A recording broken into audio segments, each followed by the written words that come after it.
Good afternoon, everybody, and welcome back to SAFC Fan TV. Today, Sunderland travel to Bloomfield Road, the home of Blackpool FC, for a 12:30 kickoff. We're meant to be joined by Dino. We're not sure where he is at the moment, but Michael's joining us as well, as always. Michael, how are you doing on this Saturday afternoon? Until the football probably ruins it, I'm all right. How are you? Well, I was just saying there before I went on air, Michael.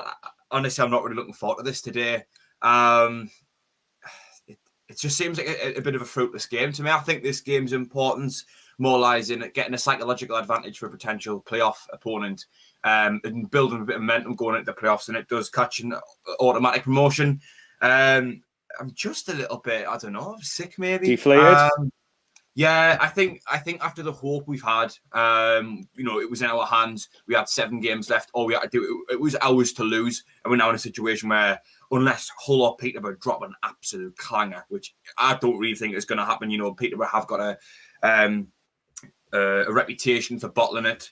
And, Hull, can be prone to a bad result at times, of course. But I cannot really see them dropping such a clanger to let us back in there. And I just feel a bit deflated, to be honest, Michael, today. But I'm bringing everyone down. There's people probably doing all right. Anyway, as always, of course, we are live. If you'd like to get yourself in the live chat and contribute to the show, then you're more than welcome to do so. We'll read out as many comments as we can on there. Already want to say hello to Carl Duffy, Nathan Keys, Michael Fish, Thin SAFC, David Walker, Philip Braun, our good friend Leighton Jordan, and Jamie Giles. Michael, we'll get on to the Sunderland lineup. Dino's not here to read up the opposition lineup, unfortunately. But Sunderland lineup. Well, do you want me to try and get it up? No, Michael, sorry, I've got it. In goal, okay. 1. Yeah, right. In goal, number 1, Lee Burge. Number 5, Bailey Wright. Number 6, the captain, Max Power. Number 9, Charlie Wyke. Number 10, Aidan O'Brien. Number 13, Luke O'Nien. Number 14, Josh Scowen. Number 23, Grant Lepeder. Number 25, Callum McFadden. Number 27, Jordan Jones. And number 28, Aidan McGee. The substitutions this afternoon. Number 20, Remy Matthews. Number 7, returning to this matchday squad, Chris Maguire. Number 11, Lyndon Gooch. Number 21, Jack Diamond. Number 26, Carl Winchester. Number 31, Ross Stewart. And number 33 is Denver Hume. Sorry, Michael, I thought you were going about Sunderland's line there. Just clocked on that it was probably Blackpool's you were going about. But we're going to talk about Blackpool. I've got Blackpool's in front of us. Yeah, it's fine. We'll just go through it later. But Michael, thoughts on the line today? It looks like a 4-3-3 myself. Are you happy with that? I think it looks like a 4-2-3-1 personally. I think it looks like I think it's going to be a back four. What was it? Of Power, Wright, O'Nien, and McFadden, and then probably I think it's Ledbetter and Scowen, isn't it? I think it's a midfield. If it is a 4-2-3-1, that's going to be the midfield too. Then it would be McGeady, O'Brien, and Jones. I'm happy O'Brien's back in the side, actually. And then obviously Charlie Wyke up front. That's about the lineup I expected. Funnily enough, I was actually in the mindset, I think I'd rather have played McFadden than Hume, because I think we're now at the point where we're going to probably have to be a bit more defensive in a game like this. I know that obviously you want to try and win the game, but, I think it's safe to say we need to have a balance of the two of them.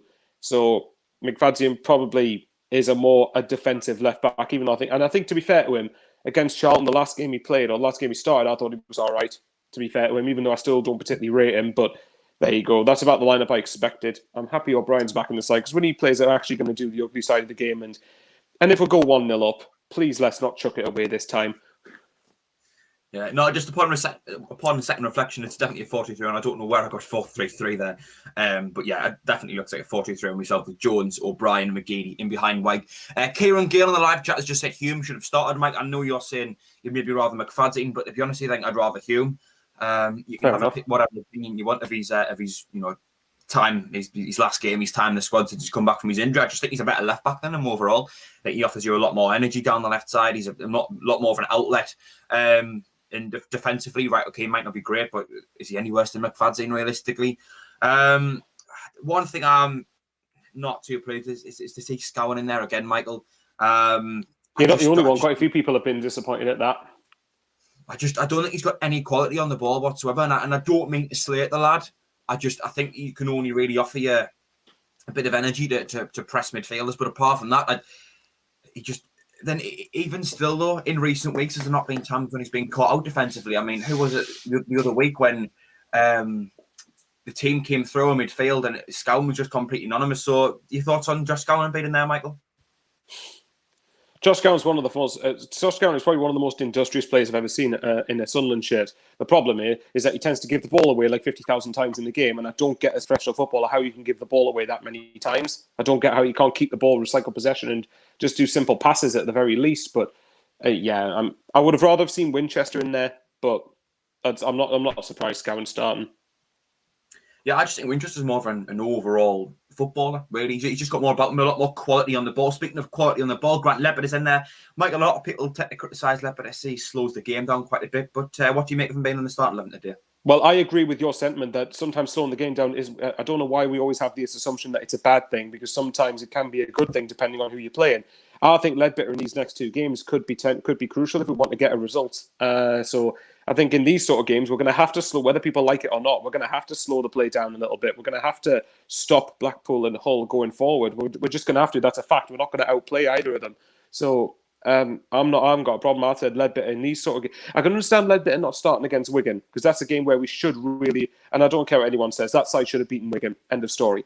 Leadbitter, I think, would have slowed the game down against the side in the bottom four a bit too much, but in against the sides around you where they've got more about them going forward, I do definitely think that Leadbitter will have, or hopefully should have, enough to control the midfield. If you remember, and I'll rewind back to the Peterborough game in the first half, I think it was a 4-2-2, and one of the things that I liked was Leadbitter and Winchester, I thought, worked quite well together in the middle, and we actually controlled large parts of that first half. I'm only saying first half because I didn't see the second before anyone says anything, but in that first half, I thought we controlled the game fairly well, and that was with Leadbitter in the side.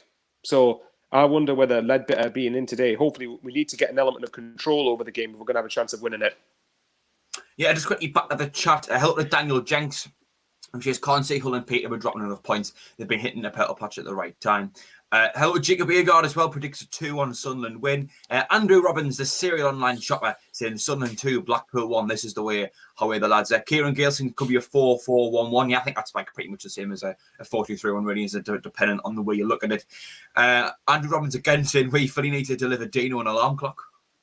I love that. Yeah. Dino is asleep, of course, but he's working night shift, so we'll let him off. Telly is saying, oh dear, Ledward and Scowen. Thane is saying, no younger, wasn't in the 23 side yesterday, and he's not in the squad today. What's going on? Well, funny enough, Michael, that was going to be my next talking point. Ollie Younger didn't play for the under-23s yesterday. I personally expected him to be in the matchday squad. Looking at the defence, Power at right back, Billy Wright and Luke O'Neill at centre back, and Conor McFadden at left back. I think O'Neill he's done a great job covering at centre back. I want to make that clear. I think he's done a great job. It's not his natural position, not for a million years. You know, we bought him as a midfielder. He's been a makeshift right back. He's been a right wing back as well. We've had to put him in centre back, and I think he has covered for the most part really well. And we've got to thank him really for the job he's done.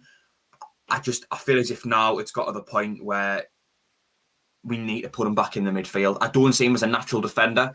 I think there's a difference between someone who can do a job defensively and someone who can really, you know, be a solid player at the back. It's examples like when Lincoln equalised, and then again against Wigan when it was Will Keane. And to me, those are the two examples. And it's only two, but it's two in particular. I think there are more of when O'Nine's just dove in a bit too quickly against Will Keane. If he just stood off him a little bit and blocked his view of the goal, there's no way he would have been able to take that touch, shift his entire body and strike it towards the goal. But because O'Neill dove into him too quick, Will Keane was just able to use his own momentum and just block him off. And he had the entire goal to aim for. Ollie Younger, on him, I think he had a very decent game when he played against Fleetwood earlier in the season. Then he got injured. In fact, I think up until the point he got taken off his injury, he was my man of the match in the Papa John's group stage game. And then when he came in against, I think, was it Gillingham at home? He played Rochdale at home. Rochdale, that was it. I thought as much as people, were criticising him, and he didn't look very calm on the ball. I thought he looked all right, personally. Yeah, I thought defensively, I couldn't knock him. Every time the ball came down his side, he dealt with it well. Michael, would you rather see Ollie Younger come in today? Possibly, but I think if you look at obviously I've got the team in front of us on the stream here, but I just think that with the 09 in the centre back situation at the minute, who else can we play? If Ollie Younger's not going to be in the squad, who else can we play at centre back? Yeah. And I would put 09 in centre back just because he has played there the last couple of months. And let's not forget, like we have said, he has had some very good games at centre back, even though we know he's not a natural defender. If Conor McGlutton had been available and fit, I would have put him at centre back alongside Bailey Wright. the fact of the matter is, these players are going to have to step up. They're going to have to. Sanderson looks like he's either out for the season or it's very unlikely he's going to play the next few games at the very least. So, come on, we can't sit here moping about it. The players can't mope about it. Go and do your job. Go and prove why you should be on the pitch. Yeah, very fair point. I also think we're going to lack 09's energy a bit at times. Like you said, Boscawen, I'll give him his credit. He's a very industrious player. He covers a lot of distance. I would definitely rather have Winchester in there. I do agree with you on that, mind. Yeah, and he can win the ball back at times, but I just think on the ball, he lacks so much quality. And he's proven, I think, in recent weeks that he can be a bit of a ghost sometimes in the midfield. I mean, the proof's in the pudding. There's been goals in the lead up Charlton's corner when Oxford scored. There were two examples when I just thought Scowen just wasn't really kicking about the midfield to defend. And I think 09 can really benefit from being in that midfield to have your tenacious player, but also someone who's got quality on the ball and could go forward into the final third. I mean, Michael, do you think we even have any midfielders who can, out of the central midfield that we've got? Is there any of them that you can really see bursting into the final third and scoring a goal or creating a chance? Because I think 09's probably the only really one for me. Power, I think, could do that. It depends where you play him. I think he's too inconsistent on the ball.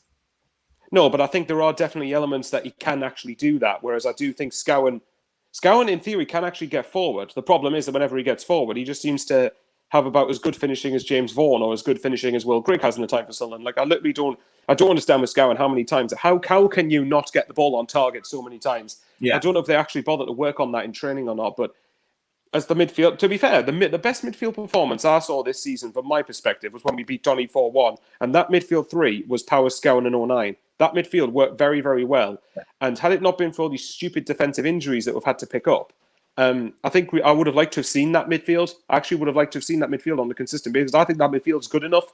Well, maybe you take Scowen out and put Winchester in, but in theory, that midfield should be easily good enough for this league.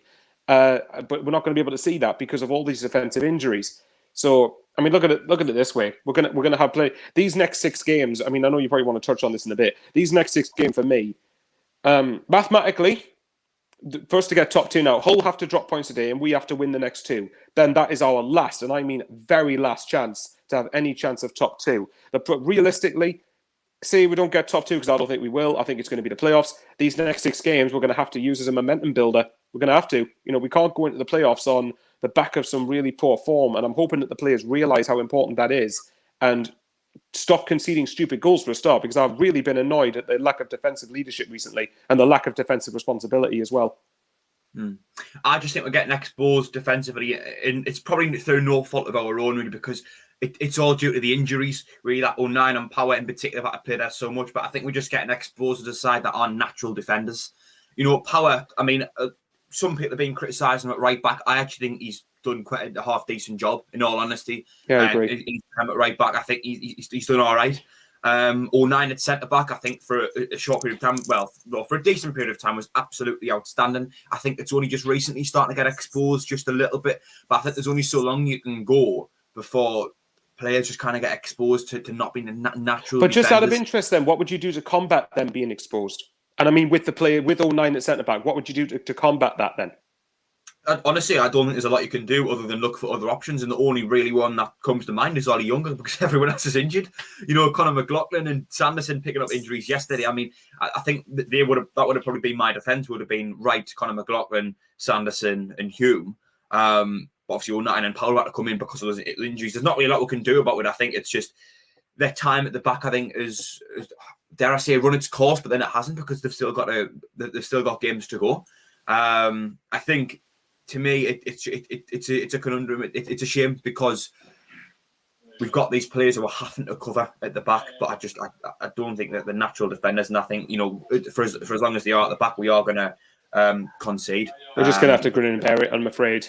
Yeah. But for me, though, I still don't think that's an excuse for the type of goals we've conceded, though. I still felt that in the last couple of months, we have been taking defensive responsibility. Now, if they weren't doing this, if they weren't taking defensive responsibility at all, because they're not natural centre-backs, I think people have a point. But for me, over the last 2 months, 09 has in general done all right at centre-back. So he's going to have to, and he said himself, I'm sure, he wants to be judged in comparison to centre-backs in that position. So for me, 09's not got an excuse to drop off. He's not got an excuse to, and I hate slating the lad. Although it's funny, people like to have a go. It's funny how people like to have a go. I've seen a few people on Twitter go, "Oh, but Luke 09 smiles, so it's all right," which I think is very pretentious, actually. I think people are entitled to like 09 if they want to. But regardless, I think most fans love 09 a bit. Let's be honest. I know. It's just I've seen the odd field. I'm like, I'm just seeing the odd field. I think they're being a bit of an idiot there, in my opinion. Having to go at people for liking 09, yeah. But there you go. I take no pleasure in criticising the lad because he's exactly. I mean, he's a great footballer, but above anything else, I think he looks like he sounds like a great bloke, and I think he's an exemplary role model as well. Exactly. He's got the type of attitude that I think a lot of players should be having. But regardless, like we're gonna have, I mean, if you look at the centre backs, if you look at Bailey Wright, you know, Wes, I know that he's obviously only just literally came back from injury, and you know, I mean, Jesus Christ, if he gets injured, then goodness me. I know that obviously every team gets injuries, but I think sometimes it always seems to me like we always have to have key injuries, like 6 key injuries at the same time. So sometimes I feel we get absolutely no luck with injuries. But at the same time, we've dropped off in our own 2 games, and it's our own fault that we look like we're out of the top 2 mix. It should never have come to this point, really. Bailey Wright's going to have these next 6 games also. If Bailey Wright doesn't get injured, there's a good chance to get his fitness back up ahead of the playoffs. We're going to have people on fire and on form. So. And like you said yourself, I think from a psychological perspective, today's game is massive. I think if we can prove we can beat Blackpool, you know, or at least go toe to toe with them, then you think, well, actually, we can match them. Why can't we? Why shouldn't we? So whether it happens today or not, we'll find out. The picture's frozen on my stream, funnily enough, but there you go. Now it's back with Frankie and Danny. Well, it's your internet, Michael. What else do we expect? Lol. Just quickly back to the chat. Hello to Swan269, our friend who works at ESPN, tuning in as always from Charlotte, North Carolina, asking how often do we play 4-3-3-1? Quite regularly as of late. Telly saying he can't get the ball going, man. Sam the Man, he's a Newcastle fan watching our chat. Well, welcome to the channel, Sam the Man. Thean SFC says this team is decent, but I would have played an extra man in the middle. Yeah, potentially. You know, yeah, I can see that. I think that's a fair point. Or at the very least, someone in that 3 is someone who's prone to getting back a bit more. But then again, I guess O'Brien can do that as well. Hello, good morning as well to DJ Ertz as he's listening in his taxi. Justin Rico as well saying good morning to you, tuning in from Edmonton, Alberta, Canada. How are the lads? Wow. Diego Laricella, how are the lads? Afternoon to Mickey Stewart as well. Tom Wallace in my heart says 2-1, my head says 1-0. Lebeda is the wise head we need.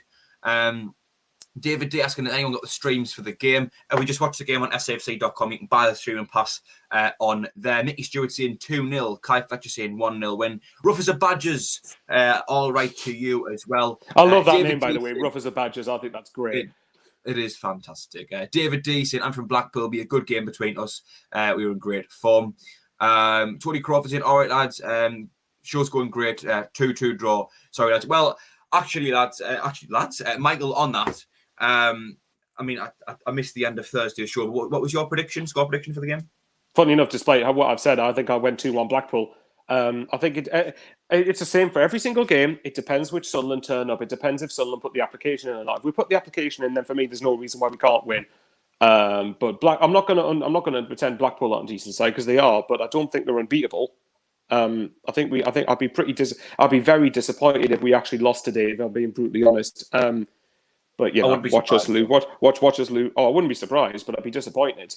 I think we just prove that we need a performance at the very least. If you're not going to do, at the very least, like, put a performance in. Like, you know, and I know it does seem a bit reactionary from us because like a week ago it was all going into the Charlton game. It was like before that game it was all positive, and I think we could have let the Charlton game go had we bothered to beat Wigan. But because we didn't beat Wigan, because we lost to Wigan, more embarrassingly, then it's kind of killed it. Unless something stupid and mental happens, then it's going to be the playoffs. And that's why, again, for me, like I said, I think that these next 6 games are vital in the sense of just get momentum, get confidence back, and go from there, hopefully. Yeah, it's a bit I touched on earlier. I think this game is more important. First and foremost, we need to build momentum going into the playoffs. If we can pick up some good results, get back to a few weeks ago when we were winning every game, we were finding ways to win even when we weren't playing well. That should really help us out psychologically in the playoffs. But additionally as well, just to pick up that psychological edge over a potential opponent. I mean, I think Blackpool will finish in the top 6. We might play them in the semi-final if we make it through the final, which I would expect us to. We might play them in the final. And these things can be important, I mean, we've still got to play them again after today. But if we can beat them, then we've got that psychological edge. We've got that extra confidence going into things. Just very quickly, 109 people watching, 29 likes. If you haven't already, please do press that thumbs up button. We'd like to get 100 likes before kickoff. If we can. If you're watching on a mobile device, you might need to close your live chat first before you do. So just hit that thumbs up button. As well, we are closing in on 6,000 subscribers. We're nearly there, and we're only about 49, I think, away from 5.9 thousand. So if you haven't already, please do subscribe. Try and get 6,000 before the end of the season. There you go, Michael. That's the goal. And you won't miss out on any of our future watch-alongs or anything else we do on the channel. Swan269 on the live chat in. Who will carry the disco lights today, Jack or Michael? Michael, have you got any disco lights kicking around? No, definitely not. I'm nowhere near that tech savvy, unfortunately. Oh, Michael, well, it's going to be. I've not even got enough street cred to have disco lights, man. Come on. Yeah, David D saying this is a playoff final match. Yeah, could very well be. Mandy Grayson, all right, lads, going for a 1-0. Sunderland will help. And Nina Moore tuning in from Oslo, Norway, hoping for 3 points, aren't we all, Nina? And SAFC says, what's this about Dino's own goal? Have you been updated on this, Michael? No, I have not. Feel free to go on. We've got about just under 10 minutes. So kick off. Go on, you tell us. Yes, well, everyone, stay tuned in for this one. So, we're playing a bit of five-a-side. And, well, I mean, it's as simple as this. Ball comes across the box. Dino goes to clear, ends up sending it into his own goal after he'd been non-stop winding up Adam who runs our Instagram page, does a great job. I hope Adam gave him a bit of that back.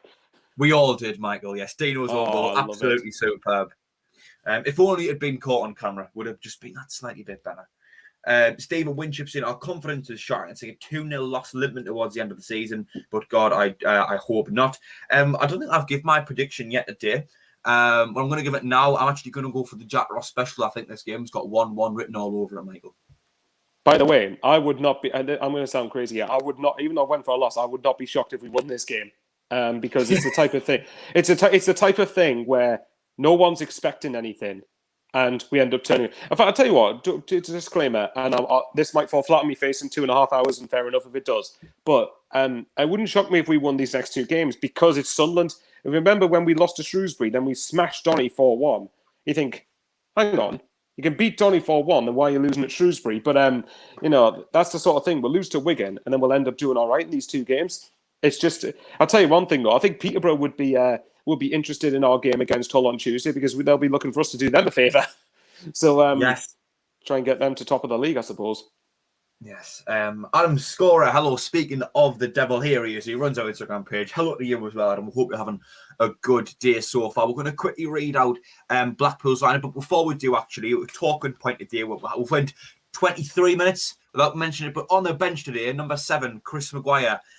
Michael, there's been a lot of fans calling for him to come back, and I think it's completely fair, to be honest. Like we've maybe lacked him in the attack. How pleased are you to see him back in the fold today, back as an option? I think it's good to have him back as an option. It depends whether he comes on the pitch or not. If he just stays on the bench, then ultimately there's no point. But I think with Maguire's a funny one because we were talking off air before we came on, and I do agree that I still don't think Maguire's done enough in the games that he started to warrant a place in the team consistently. I don't think he's performed to his required standard that he set in the last couple of seasons. However, as an impact sub, to be fair, he scored that cracking goal against Crewe. And I think he assisted White's winner against Swindon Town. There's just a game later, I might add. So, and that was only about probably just over a month ago, which I know there's been like 20 games between then and now. But I definitely think having Maguire on the bench, and I think we need to have him ready for the playoffs as well, because he's the sort of person that can change a game. Hey, look who's woken up. You all right? Hey! He looks drunk as a badger. Isn't that someone in the comments? Yeah, that's why I said it. Shattered, mate. Shattered. Yeah. Anyway, Michael, Maguire, continue. Yeah, basically that. I think he's someone that you've got to be having on the bench. I think he's someone that could end up changing the game. And if you've seen, sometimes he can be a big game player. It just depends on his attitude. It depends on how much he wants it. Yeah, I mean, something that I've said a few times before is I think he actually offers you more coming off the bench towards the end of a game than he does if he starts the entire game. He can actually give more to 20, 30 minutes of a game than he can 90. I think he's a moments player. He's not got a good 90 minutes in him, but he's a moments player. And when you need a goal, when things aren't going your way, and I think Ipswich at home last season, the 1-0 win is a prime example of it. I don't think was really falling for us, and all of a sudden, who pops up with the goal? Chris Maguire. Portsmouth in the playoffs as well. Yeah, you took the words out of my mouth, Michael. Portsmouth 1-0 at home in the playoff semi-final.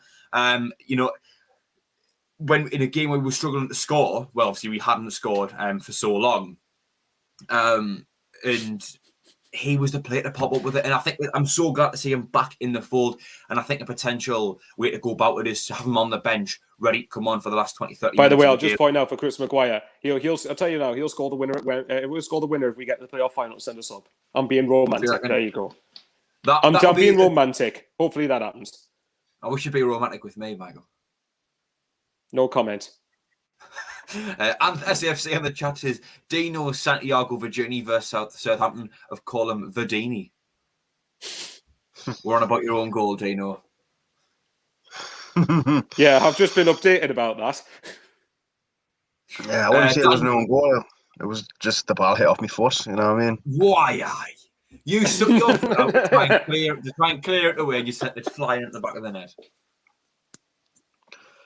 I would respond, mate, but I'm too tired to. I can tell. Daniel Jenks on the chat saying the Jack Ross special sounds like an overrated pizza. Promises a lot with all those nice toppings, but turns out to be very bland. Dino, I love it. We've been through score predictions today. We're going to get one from yourself now. I went 1-1. What are you thinking, Dino? 0-0. 0-0. Not even a goal. You're going to keep a clean sheet. But I was going to go 1-1, but you've took it, so I'll say 0-0. Oh, well. Are we only allowed to have one score each? Like, yeah, I am. Now the real party can begin. Squad 269 on the chat.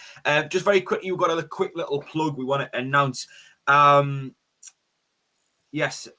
If you are from the Northeast, if you are local and you would like to join our channel, if you could just email SAFC Fan TV 73@gmail.com. We're just looking to expand our team for the panel mainly. If you would like to join our team, you want to express any interest, you can just contact SAFC Fan TV 73@gmail.com. Trying to get that out there before kick-off. Just very quickly as well, 114 people watching live, 44 likes. If you haven't already, please do give us a like. Press the thumbs up icon if you haven't already. You might have to close your live chat if you are watching on a mobile device. And if you haven't already, please do subscribe to the channel. I think we're only about 49 subscribers away from 5.9 thousand.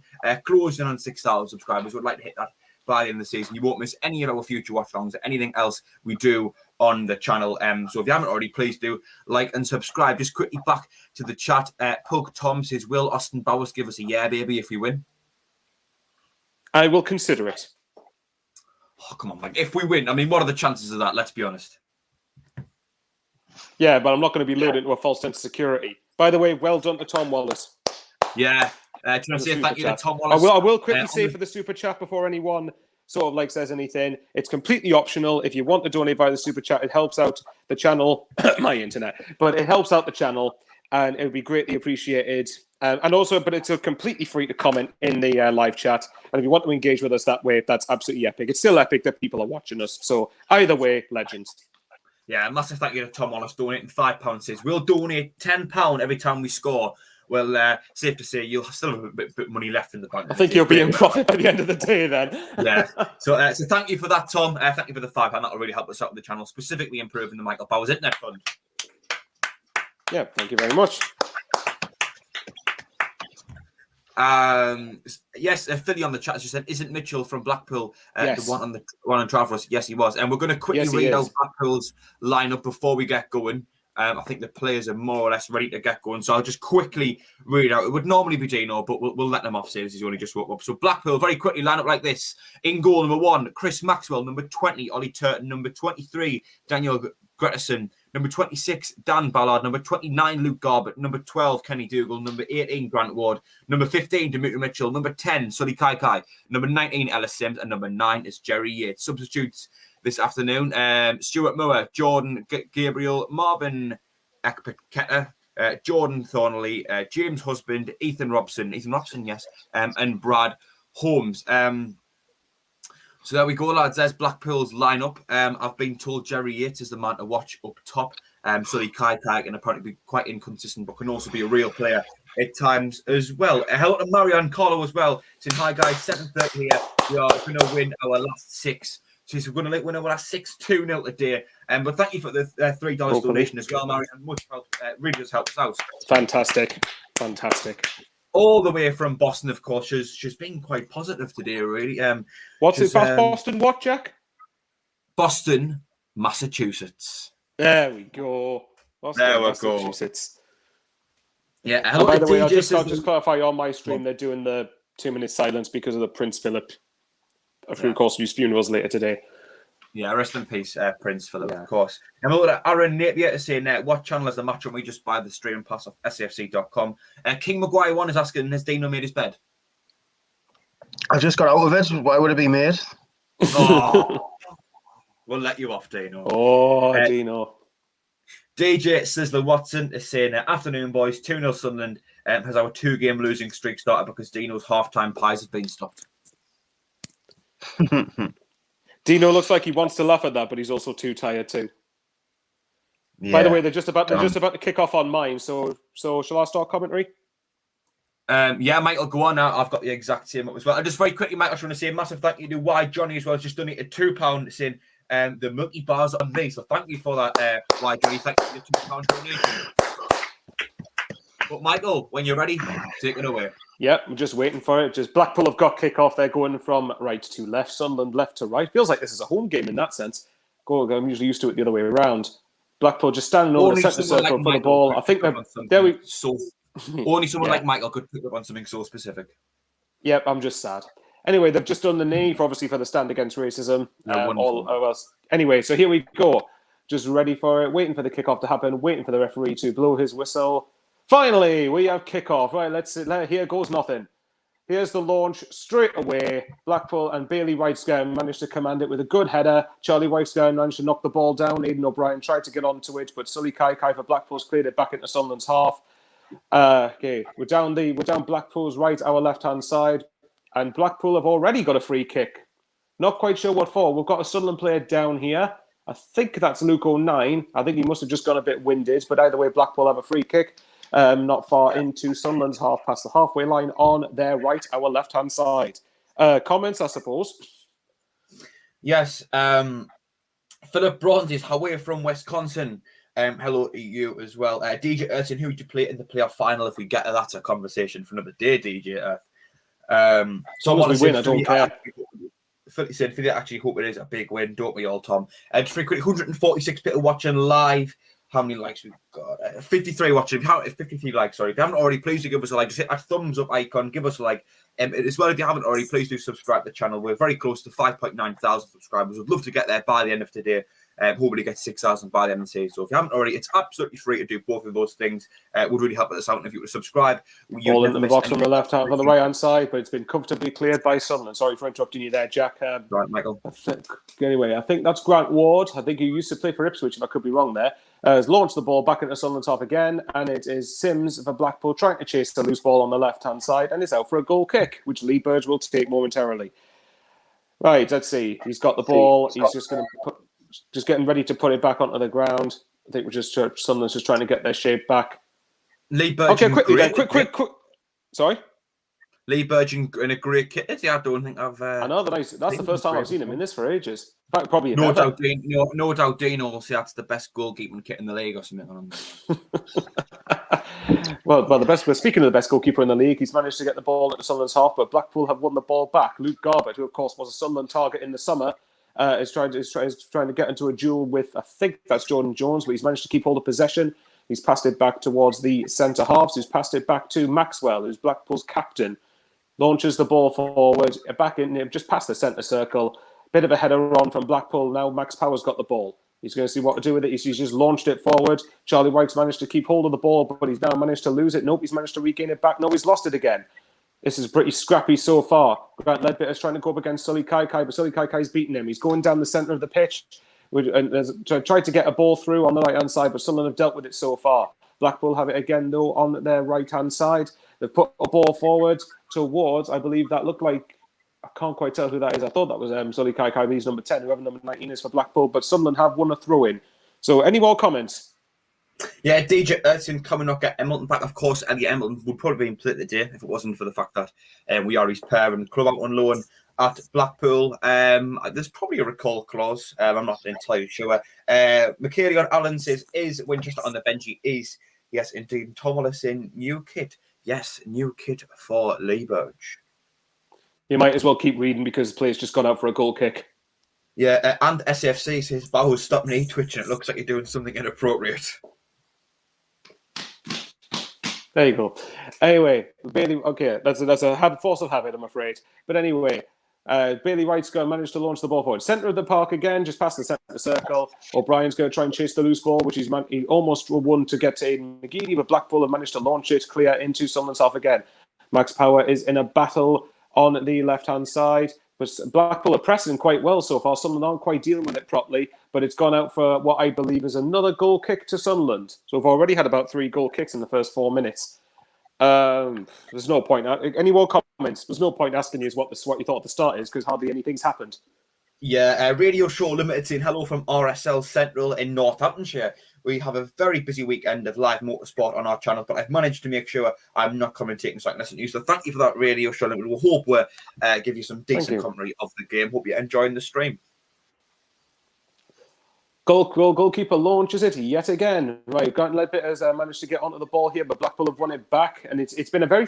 Actually, I don't know what you guys say. I think it's been a very frantic start to the game so far. It's been quite frantic in the centre, but nothing's happened in terms of chances yet. Yeah, been quite quick. Anyway, so I think Blackpool look like a decent footballing side, I would say, just as an initial observation. It looks like they pass it around quite well. Oh, they do. Well, I mean, I know they're on a good... Well, I think I checked it up. The last time they've lost, I think, was 6th of February or something daft like that, when they lost 2-0 away to Ipswich. Yeah. And anyway, Ledbetter's got the ball forward again, and I think Sunderland have won a throw-in. Yes, Sunderland have won a throw-in on our right-hand side, not too far away from Blackpool's penalty area, which Charlie White looks like he was going to try and take, but Jordan Jones is over it. So here we go. Jordan Jones has thrown it to Max Power, right-hand side. It's in a crossing position, but there's nobody in the box. He's just assessing the options. He's waiting for it. And Josh Scowen does what Josh Scowen does, and he's given the ball away. But Blackpool have given the ball away and got it to Ledbetter. And Ledbetter's put the ball forward down towards the left-hand side. Aidan O'Brien tried to control it in the penalty area, but hasn't quite managed it. And it's a Sunderland throw-in about 2/3 of the way up the pitch, which has been taken quite quickly by McFadzean, who gives it to McGeady, who's trying to take on Ellis Sims. I think it's Ellis Sims anyway, the Everton loanee. And Ledbetter's lost out on the ball, and Blackpool have pressed with energy, and they're getting themselves forward. Sims, now it's down to the right-hand side, number 15 for Blackpool. He's going to try and take on Josh Scowen. Don't let the cross come in, lads. Thankfully, we managed to put it back towards the full-back. A cross comes in, and it's headed over the bar by Luke O'Nine by Bailey Wright for a Blackpool corner. Nearly 6 minutes gone.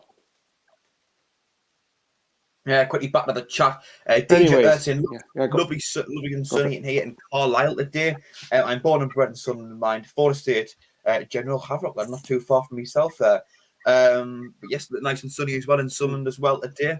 Cross comes in from the left-hand, from the right-hand side, but it's been headed clear by Sunderland fairly comfortably. Sorry, Jack. Grant Ward's now got the ball. But I think that's Luke Garbutt on the right-hand side. He switches it with Grant Ward, puts the ball into the box, and Lee Burge has comfortably gathered it. Now we're just going to wait and see if there's going to be a break on. I think we're just going to look to try and slow the game down and try and slow Blackpool's urgency down. Here we go. Lee Burge has rolled it out towards Luke O'Nine. McFadzean is slightly ahead of him, but he's passed it towards Josh Scowen. Who, goodness me. Passes it back to Bailey Wright. Amid Blackpool pressure, we're just passing it around the back at the minute. Luke O'Nine's got the ball. It's passed back to Lee Burge, who's probably going to launch it forward. Yes, he is. We're now into Blackpool's half. Let's see if we actually make anything of this. Charlie White's missed out on the header, and he's conceded a free kick to Blackpool just inside the ball, not far away from the centre circle in their half. So, any more comments? Yeah, hello, 762 GPMG saying, good afternoon, lads and lasses from a sunny London. Jacob Kirkbride ends, we shall say. Tom Honours as well saying, DJ, I haven't given up on automatics today. Hull might be next to drop points and just drop off at the worst time. You never know. And Helen Burrell as well. Well, hopefully that's the case. By the way, Luke Garbutt's taken on Power down the left-hand side. He's put a ball into the box, but it's been headed clear by Bailey Wright. As far as Aidan O'Brien, who's had to come deep. He's passed it towards Lee Burge, who is going to pass it to Luke O'Nine. Yep, he's passed it towards Luke O'Nine. He's trying to fend off a Blackpool players here. We're trying to pass it round the back. Lee Burge has got it. Now it's back with Luke O'Nine in Sunderland's penalty area. Yeah, you can tell why Blackpool are a decent side. They do press quite high up the pitch. Ledbetter's bringing the ball away from the back line and is going to try to get it forward into Blackpool's half. He's passed it towards Josh Scowen. Josh Scowen, don't give the ball away, mate. There we go. Luke O'Nine's now got the ball down by the left-hand side. McFadzean's ahead of him, but he's passed it towards Ledbetter, who's in the centre circle. He's going to try and switch it, I believe. Yeah, that's a decent pass through towards Aidan McGeady. Hasn't hit, but the touch just got away from him too much. Ledbetter's dinked it forward straight into the path of Maxwell, who will take it. And Maxwell has taken the ball, kicked it long. He's going to go. I think Luke O'Nine's going to win that header. Yes, he is. And it's now back with Sunderland again. Now it's back with Callum McFadzean, trying to almost play himself into trouble there. But Josh Scowen's managed to win the ball for once. That's quite good. Now don't give it away, mate. Josh Scowen tried to put a ball through to Charlie White, but Blackpool have managed to deal with it and intercept. And Sunderland have now got possession again at the centre-back positions. Max Power passed it towards the right to Jordan Jones. Let's see. Apparently he wasn't very good on Tuesday. And Jordan Jones is bursting down the right wing, trying to take on Luke Garbutt, but he hasn't been able to quite yet. Jordan Jones still got the ball. He's now passed it towards Max Power. And Max Power's put a ball through towards Aidan McGeady, just on the right-hand side of the penalty area, back to Max Power, who's in a crossing position, tries to put the ball forward, comfortably headed out by Blackpool, though. Jordan Jones has now got possession again. Is he going to pass it? No. Is he going to try and take players on? He's passed it back towards Max Power, who could be in a position to cross the ball here. I think that's what he's going to try and do. Yeah, he's going to try and cross the ball. Charlie White tried to get onto it, but it's been gathered by Maxwell. Any more comments? Yes. Daniel Jenks in the back of Bailey Wright Claxon. Hello to David Jacks as well, tuning in from a tropical Bournemouth. Frank Andrews tuning in from a sunny Malta. It must be sunny everywhere today. DJ Earth asking, would we be hotty with a pint today? I'm not really sure, to be honest. I'm not looking at his points anymore. For me, it's more building a bit of momentum going into the playoffs. Momentum. Yeah, that's kind of what we need. I think for momentum, part of me, I would take a draw over defeat, obviously, but I think we need to get momentum back. So in a way, we could do it beating these. Bailey Wright's on the ball now. He's amidst Sims from Blackpool, has managed to put a bit of pressure on. Jordan Jones has cleared it, although that doesn't look too good. He's hobbling quite a bit there. Amidst when he was trying to clear the ball out for a throw-in. I don't know whether he's collided with the bar that sort of separates the spectators from the pitch. But anyway, Luke Garbutt's on the left-hand side with the ball. Jordan Jones still looks like he's hobbling, but he might hopefully be able to walk it off. Luke Garbutt's just getting hold of the ball, just looking. Here we go. We're going to do a Michael Bowers or Rory Delap style throw in here. Nope, it's a short one. Luke Garbutt's received it. Yeah, Luke Garbutt's received it again. Put the ball just outside the penalty area. And a shot has been blocked by Sunderland. It's now there's a bit of head tennis. I tried to go a bit of time without mentioning it. Max Power back to Lee Burge. 10.5 minutes. Yeah, I thought I would try not to be so quick with the cliches this time. Right, ball's gone forward. Now Aidan O'Brien's with possession. Now it's with Jordan Jones, who actually looks like he's been able to walk off what happened before. So hopefully that's a good sign. Jordan Jones is going to try and take on Luke Garbutt. He's still got hold of the ball. He's going to try his fancy step overs and trickery. Ball coming into the box. Blackpool player misread it, but it's been cleared out for a throw into Sunderland. Dino, what would you say about the game so far? Because we haven't heard. I don't think we've given you a chance to talk yet. Just same old in it. First 10 minutes, I was like this scrappy. We've had some nice passages of play, but we haven't really created a chance yet. So just waiting for that first chance, really. Fair enough. Nice and concise. Anyway, speaking of which, Sunderland have concisely passed the ball back towards Lee Burge.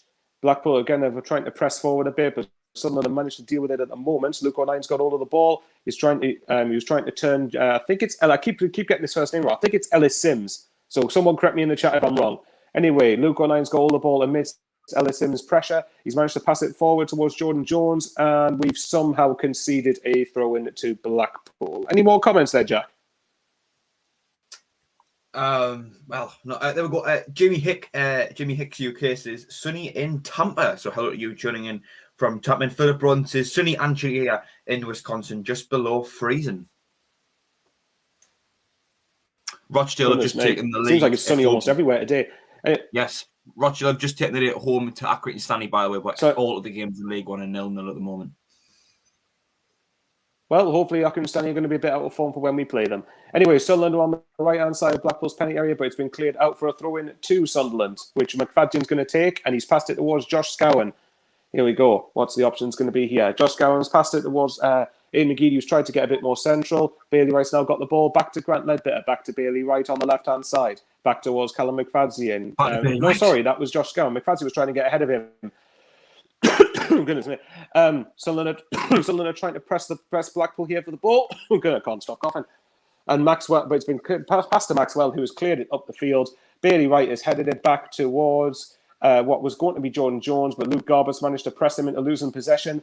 Again, the frantic pace in midfield's continuing here. Ian McGeady, well done, has managed to win the ball back from Blackpool, and Sunderland now have possession again. Grant Ledbetter, he's now passed it towards Ian McGeady. There's a man on there. Thank you very much, lads. Let's keep it composed. Max Power's on the ball. Jordan Jones is right next to him. Passed it back to Max Power and passed it towards Luke O'Nien.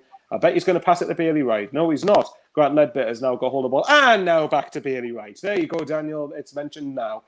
Bailey Wright towards Josh Scowen. Grant Ledbetter in the centre circle, but he's tried to pass it through the centre circle towards Jordan Jones with Blackpool. Luke Garbutt is intercepted. Blackpool have the ball on the left-hand side, but they managed to win a free kick through a foul given by Josh Scowen. I don't quite know whether they're going to take this quickly. Yes, they are going to take it quickly. Ellis Sims on the left-hand side here. Jordan Jones not standing his man properly across into the box, but Lee Burge has gathered it fairly comfortably. Jack, what's your thoughts so far? Yeah, I think Blackpool look like a decent side coming forward. They look as if they can play some football. It's not been as scrappy as it normally is in the opening stages of a game.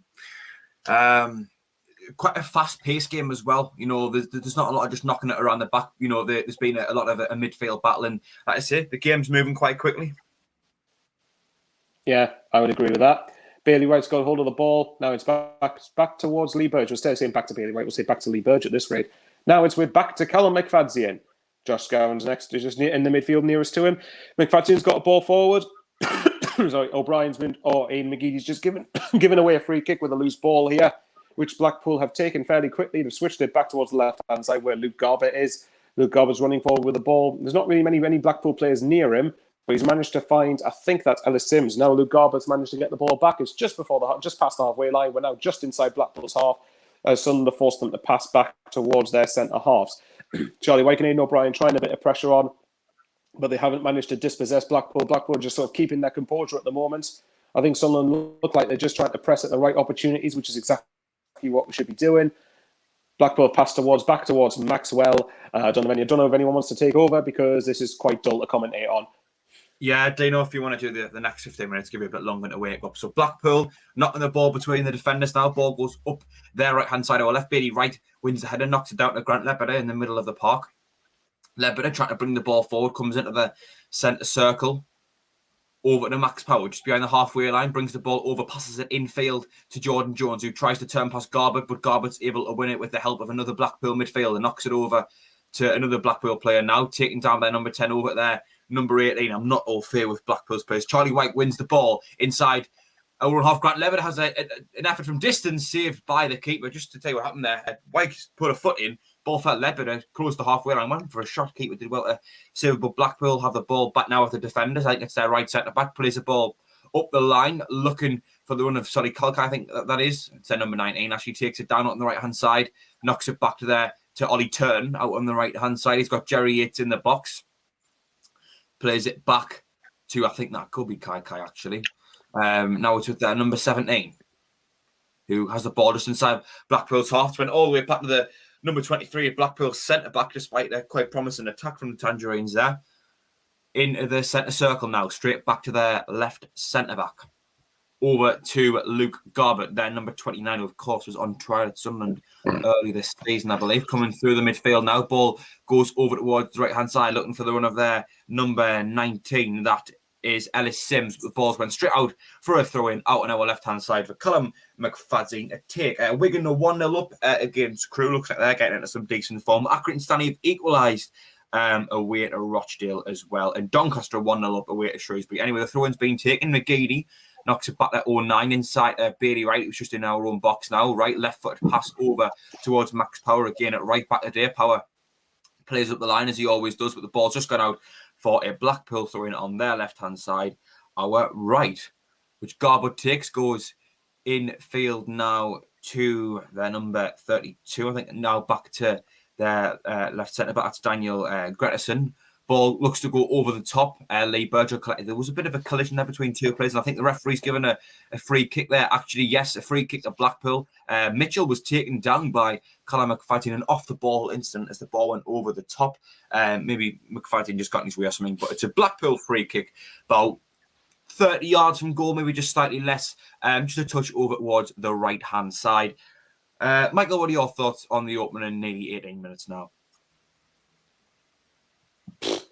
Like I said, I think it's been a frantic game in the centre of the park. But I think in terms of chances, they've been at a premium. Well, but this could be the first decent one from a free kick, really. But Sunderland have had probably the best effort. I think the best effort we've had is the one where Grant Ledbetter tried to do the Hollywood shot and just tried to catch Maxwell out, and obviously didn't come to fruition, did it? So we'll wait and see what happens from this.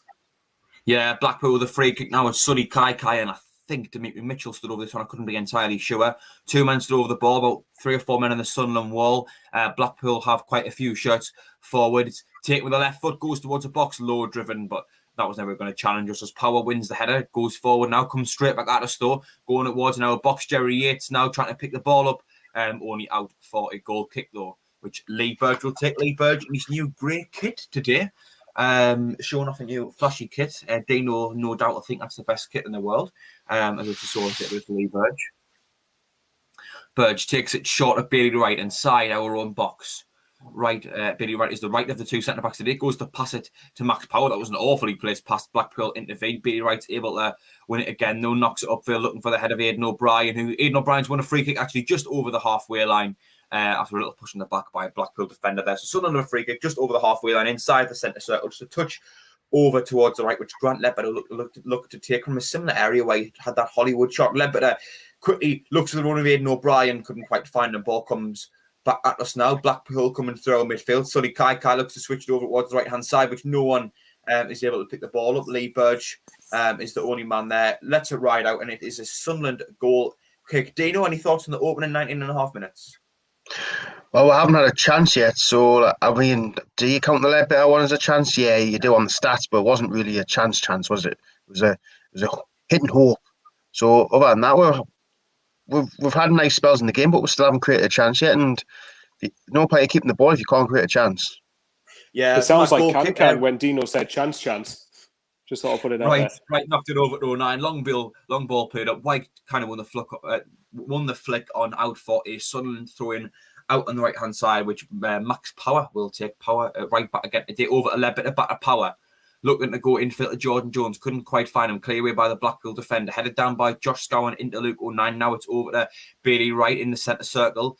Knocks it forward to Scowen. Back to Grant Ledbetter on the right-hand side, just inside our own half. Over to Jordan Jones. Back to Grant Ledbetter, just inside Blackpool's half now. Switches it now, where Aidan McGeady and Callum McFadzean win. McGeady takes it down. McFadzean looks to go on the run on the overlap. McGeady goes on the outside. Left-foot ball into the box.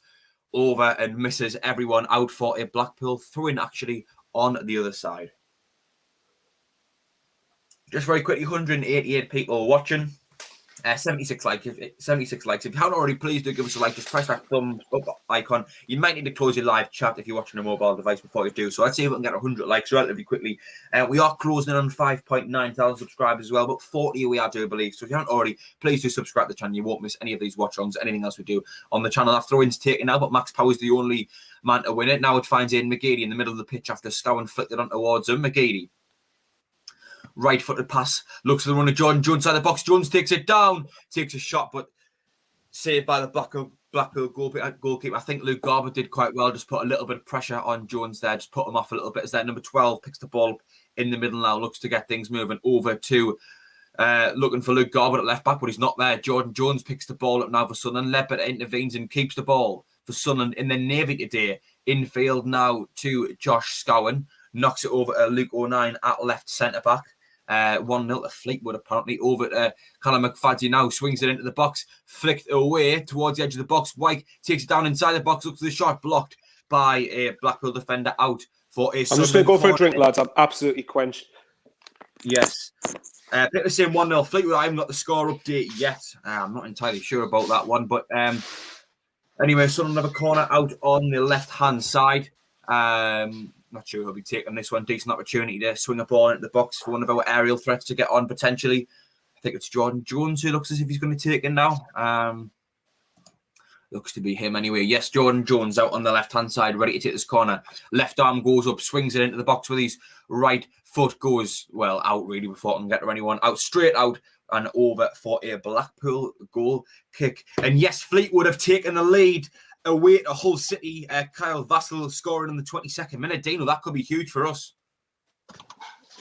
Could be, but I mean, I still think if them drop points, we still need to win every single game, and I think that's a very highly unlikely. It's very highly unlikely, and plus we've got Hull to play, and I mean, people can keep the faith and like be all positive and that, but my mind's already on playoffs. I mean, Yeah, I just don't think we can get top two.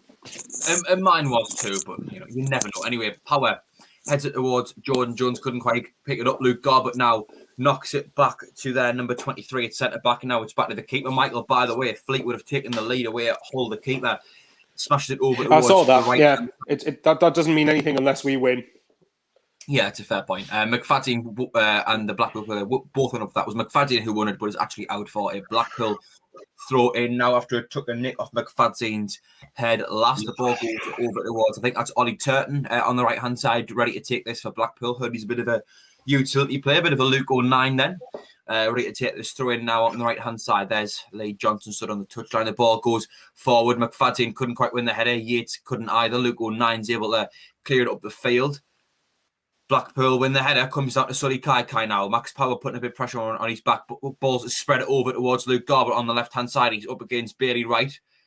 Garbutt back to goal, knocks it back to their number 12 now, which is Luke Garbutt, number 29 out on the left-hand side, crosses into the box. Well, not quite on the edge of the box, really. McGeady picks the ball up, bit of battling going on there. Blackpool, Jerry Yates slips it into their number 19, who's in the box. Shot just goes over the bar. Dean, that was a good chance of Blackpool, really, wasn't it? It was. I thought the referee was going to give a free kick on the edge of the box because he was just about to blow his whistle. It was I think it was Josh Scowen on McGeady who fouled him, and he gave advantage. And I feel like we just switched off for a second because we thought it was going to give a free kick. Yeah, I mean, prime example of playing to the whistle, though, isn't it? Michael, that was a decent chance of Blackpool. Yeah, they're going to get chances. It's just about how we deal with them. We need to stand up there defensively. Goal kick went forward now, won by, I think it was Aidan O'Brien in the end, went over to Jordan Jones on the right-hand side, but Blackpool have the ball back. Now it's with Luke Garbutt at left-back.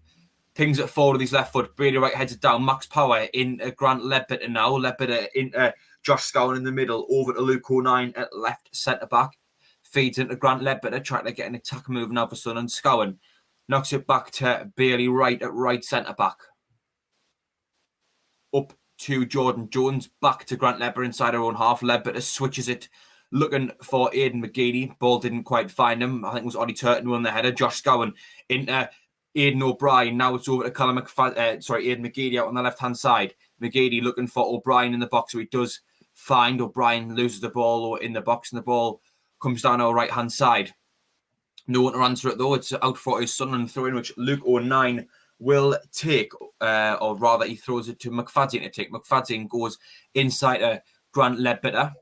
Ledbetter, right-footed ball, looking for Jordan Jones. He's trying a few long passes to the Ledbetter that haven't really quite came off as Garbutt takes it down and brings it forward. Wyke's got back to track him. Their number 12 has it in the middle now, knocks it back to their centre-back. Blackpool trying to build an attack now. Good pressure from Josh Scowen, though, as the ball's forced to go long. Flicked on, only as far as Max Power, who knocks it into the path of Grant Ledbetter, who's fouled, and the referee does give a free kick to Sunderland just inside our own half. Just quickly back to the chat. Stephen McIntosh saying Hull and Pompey taking their time to score. Lincoln and Donny have started already. Helen Burrell wants Dino to give us a wave. Dino, can you give us a wave? Are you going to give us a wave, Dino? I've just done it.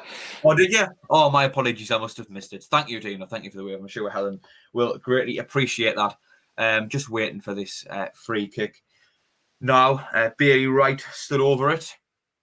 Bailey Wright, right-footed ball over towards the left-hand side, looking for the head of Charlie White. We couldn't quite find him. Aidan McGeady now flicks it back to Callum McFadden. McFadden slips in Aidan McGeady out on the left-hand side. Could be a decent opportunity to get a ball in the box.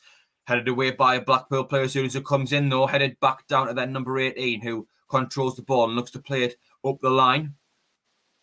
McFadden with the header again, straight out for a Blackpool throw-in. Jerry Yates, I think that is taking the throw-in. Luke 09 heads it into Grant Ledbetter, who knocks it down to Lee Burgin goal. Over to Callum McFadden, or Luke 09 on the left-hand side, one of them anyway. Yeah, I think it's Luke 09.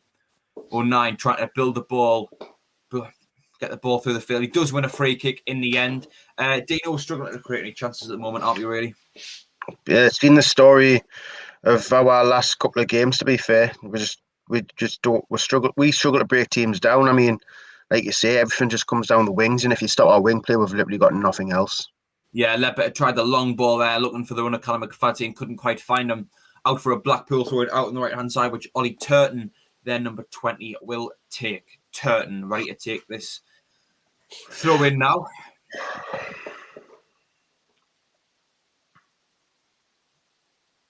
Throws it up the line. Well, I think it was won by a Blackpool player in the end, but that's good for us. Good for us. It actually went out for a Sunderland throw-in. Callum McFadden stood over this one then. McFadden throws it up the line. Looking for Charlie White, who couldn't quite find any way the keeper is able to pick the ball up. Been a bit of a drab game, I think. Really, it's any kind of game it was. It's died off a little bit. Really, so keeper has the ball inside his box, throws it down the floor, looking ready to punt this one long, which he does do over towards the right hand side, taken down by Jerry Yates now. Scouting intervenes. A great turn there, but it takes 2 or 3 players out the game there. Knocks it over to Max Power at right back. Power slowing things down a little bit back there. Grant Ledbetter. Ledbetter bringing the ball forward. He's having to go back now. Plays it into Bailey Wright. Over to Luke O'Nien at left centre back now. Bringing the ball forward just over the halfway line. Slips it into Callum McFadden. Back to Aidan McGeady. Now it's with Grant Ledbetter, forward pass into Jordan Jones. Out wide to Max Power now. Looks for the run of Jordan Jones. Sunderland trying to get an attack going down this right-hand side. It's knocked back to Max Power. Can we get a ball in the box? Power slips into Aidan O'Brien, who's come out wide to pick the ball up. So is McGeady. Jones has it now. Jones crosses it into the box. Charlie White's the only man there. Looked as if he got a touch on it, but the Blackpool defender was there to nullify him. White's actually went down, unfortunately. Referee stopped the game to say if he's okay. Just something on the live chat there. Philip Braun, Keaton Minor, McFadden is already on a yellow. So that may affect substitutions later on. Yeah, I forgot to mention Callum McFadden did pick up a yellow in the process of that foul. Bro Afro Dude says we won't finish top 2. Johnny Cool says catching hole is still on apparently. Helen Burrell says agree with Dino. I think we need a striker with pace apparently. And Ulces Lima says come on Sunderland from Brazil. So thank you for tuning in from Brazil. We've got a break in play now as Charlie White, the physio's just taken Charlie White's right foot. He's down on the floor. But seeing as the 30 minutes are up, Dino will hand over to you to commentate for the final 15 minutes of the first half. Right, well, everyone's just taking a break at the minute for a stoppage and play. Blackpool over by the technical area. That's why I thought I'd do it, because there was nothing to say.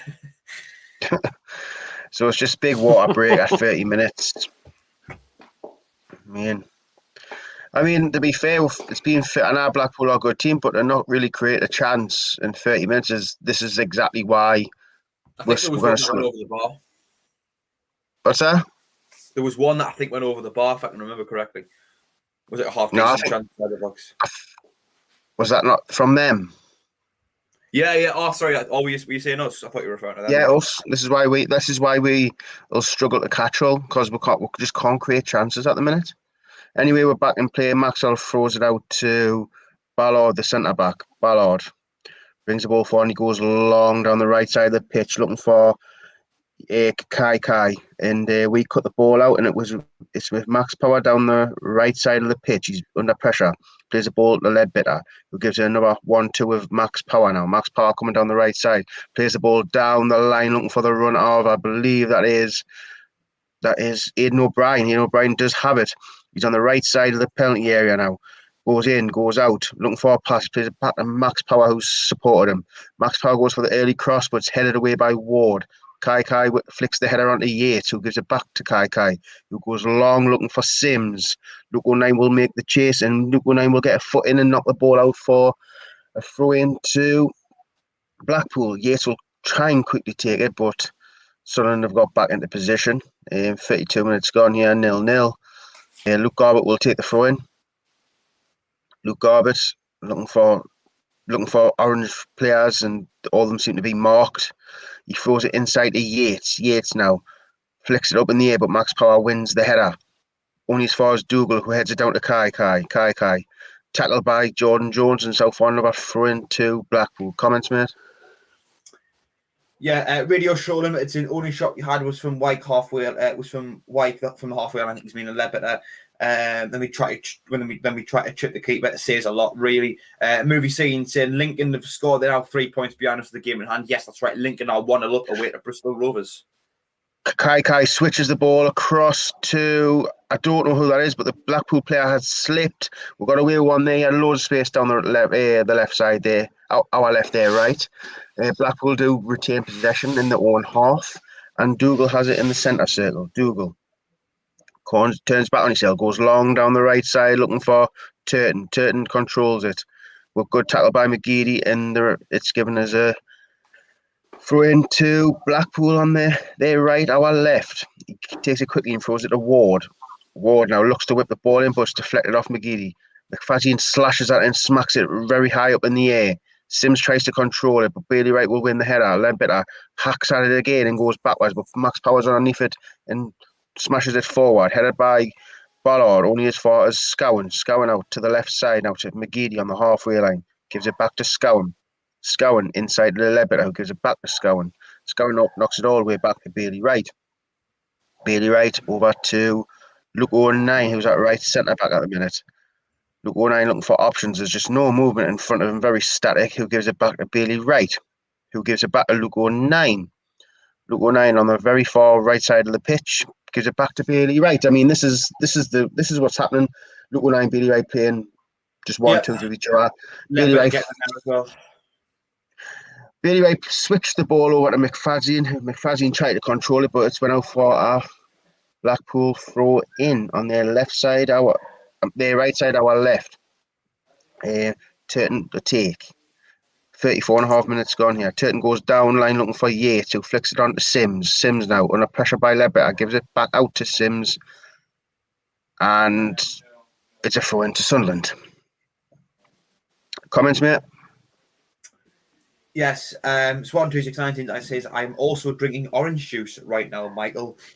Radio Show Limited said only shot we have had. Oh, sorry, he said yes, Ledbetter door. Wyke won the ball. Not a lot going on in the comments though. 212 people watching. If you haven't already, please do give us a like and subscribe to the channel. Hit that thumbs up icon, hit subscribe. You won't miss anything in the future if you do subscribe. Anyway, Sunderland with the ball with McGeady comes inside, just on the halfway line. Referee, I think the referee gave a free kick there. I believe he has.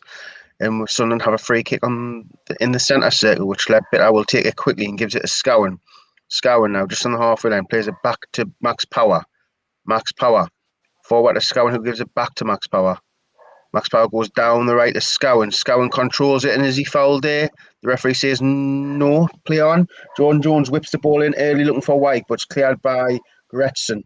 Only as far as Ledbetter, knocks it forward to Scowen, who does a lovely little pass round Yates to give it to Callum McFadzean on the left side of the pitch. Callum McFadzean goes long into the box, brought down by Charlie Wyke, just inside the box, plays it back out to Ian McGeady. Ian McGeady goes on the outside, whips the low ball in. It's past everybody, but it had to be cleared by Luke Garbutt as Jordan Jones is on his shoulder, and it's a Sunderland corner. Michael, do you reckon we're going to create a chance very soon? Because we seem to be just playing around with it on the edge of the area. Put it this way, you might want to get into play because play's resumed. Yeah, we had a corner and we've just given the ball away. Ward was coming down the left-hand side and somebody just done a professional foul. I believe it's Ledbetter, and Ledbetter will get a yellow card for it. I mean, I don't know what happened there. I don't know if we went to play it short and we just lost the ball completely. But short corners, they never really work. They work if you've got good players who know what they're doing, but unfortunately in League One you don't really have that. You don't have that luxury of having great players who can do their short corners. I mean, it's just what it is, isn't it? Anyway, Luke Garbutt will take this free kick just on the left side where the touchline is. 37 minutes almost gone here. Luke Garbutt goes right down the middle looking for Sims, who flicks it on towards Mitchell, but cleared away by Luke O'Neill. Wyke will try and get this under control, but he's under pressure. Wyke will not win it, and Dougal will win a free kick just on the halfway line. Jordan Jones give away the foul. Dougal just knocks it out to the left side of Luke Garbutt just on the halfway line. Luke Garbutt goes down the line where Max Power is, flicks a ball forward to Ledbetter, who hits it off Dougal, and it goes out for a Sunderland throw in. Comments, mate? I've not been looking at them actually, just for a little while. Jubro Aphrodite bring Graben home. Maybe he's in reference to Lewis Graben there. Michael Donaghy says, we are staying up. We are staying up. Are you going up? Must be a Newcastle fan, maybe there. I'm not entirely sure. I think if we are to go up, we're probably going to be through the playoffs, but not. Wouldn't surprise me if it was. Tony Lee is saying, "Come on, Dino, get us a goal." So apparently, it's your responsibility, Dino. Well, throwing taken by Power gives it a little bit under pressure, but Kai takes it off Lever, gives it into the middle, but Josh Scowen is there to intercept. Gives it to Bailey Wright. Bailey Wright out to the right to Power inside the Ledbetter, who gives it back to Bailey Wright on the edge of the box, who gives it all the way out to the left to Luke O'Nien, who gives it inside to McGeady, who gives it back to O'Nien, who gives it back to McGeady. McGeady now cuts inside, almost gives the ball away, but he gives it to Bailey Wright on the edge of the box in the centre, who gives it back to Josh Scowen. Scowen out to Luke O'Nien on the left touchline. Luke O'Nien comes inside and gives it back to Scowen. Scowen all the way back to Lee Burge. Lee Burge under pressure by Yates, he will go long down the left side where McGeady will win the header. And Callum McFadden heads it forward, but cleared by Ballard. But Sunderland retain the ball in their own half with Luke O'Nien on the touchline. Luke O'Nien. There's just nothing in front of him. Josh Scowen shows from and gets the ball. Josh Scowen comes inside just in his own half. Knocks it all the way out to Bailey Wright. Bailey Wright goes long down the right side looking for the run of Charlie White, but it's cleared by Ballard. And Dougal flicks it forward. Bailey Wright wins the header to Ledbetter, who knocks it out to Power, who gives it back to Ledbetter. Ledbetter comes inside on the halfway line. Josh Scowen forward to McGeady now in the central position, who flicks it out to Luke O'Nien, who gives it out to Callum McFadden on the left side of the touchline.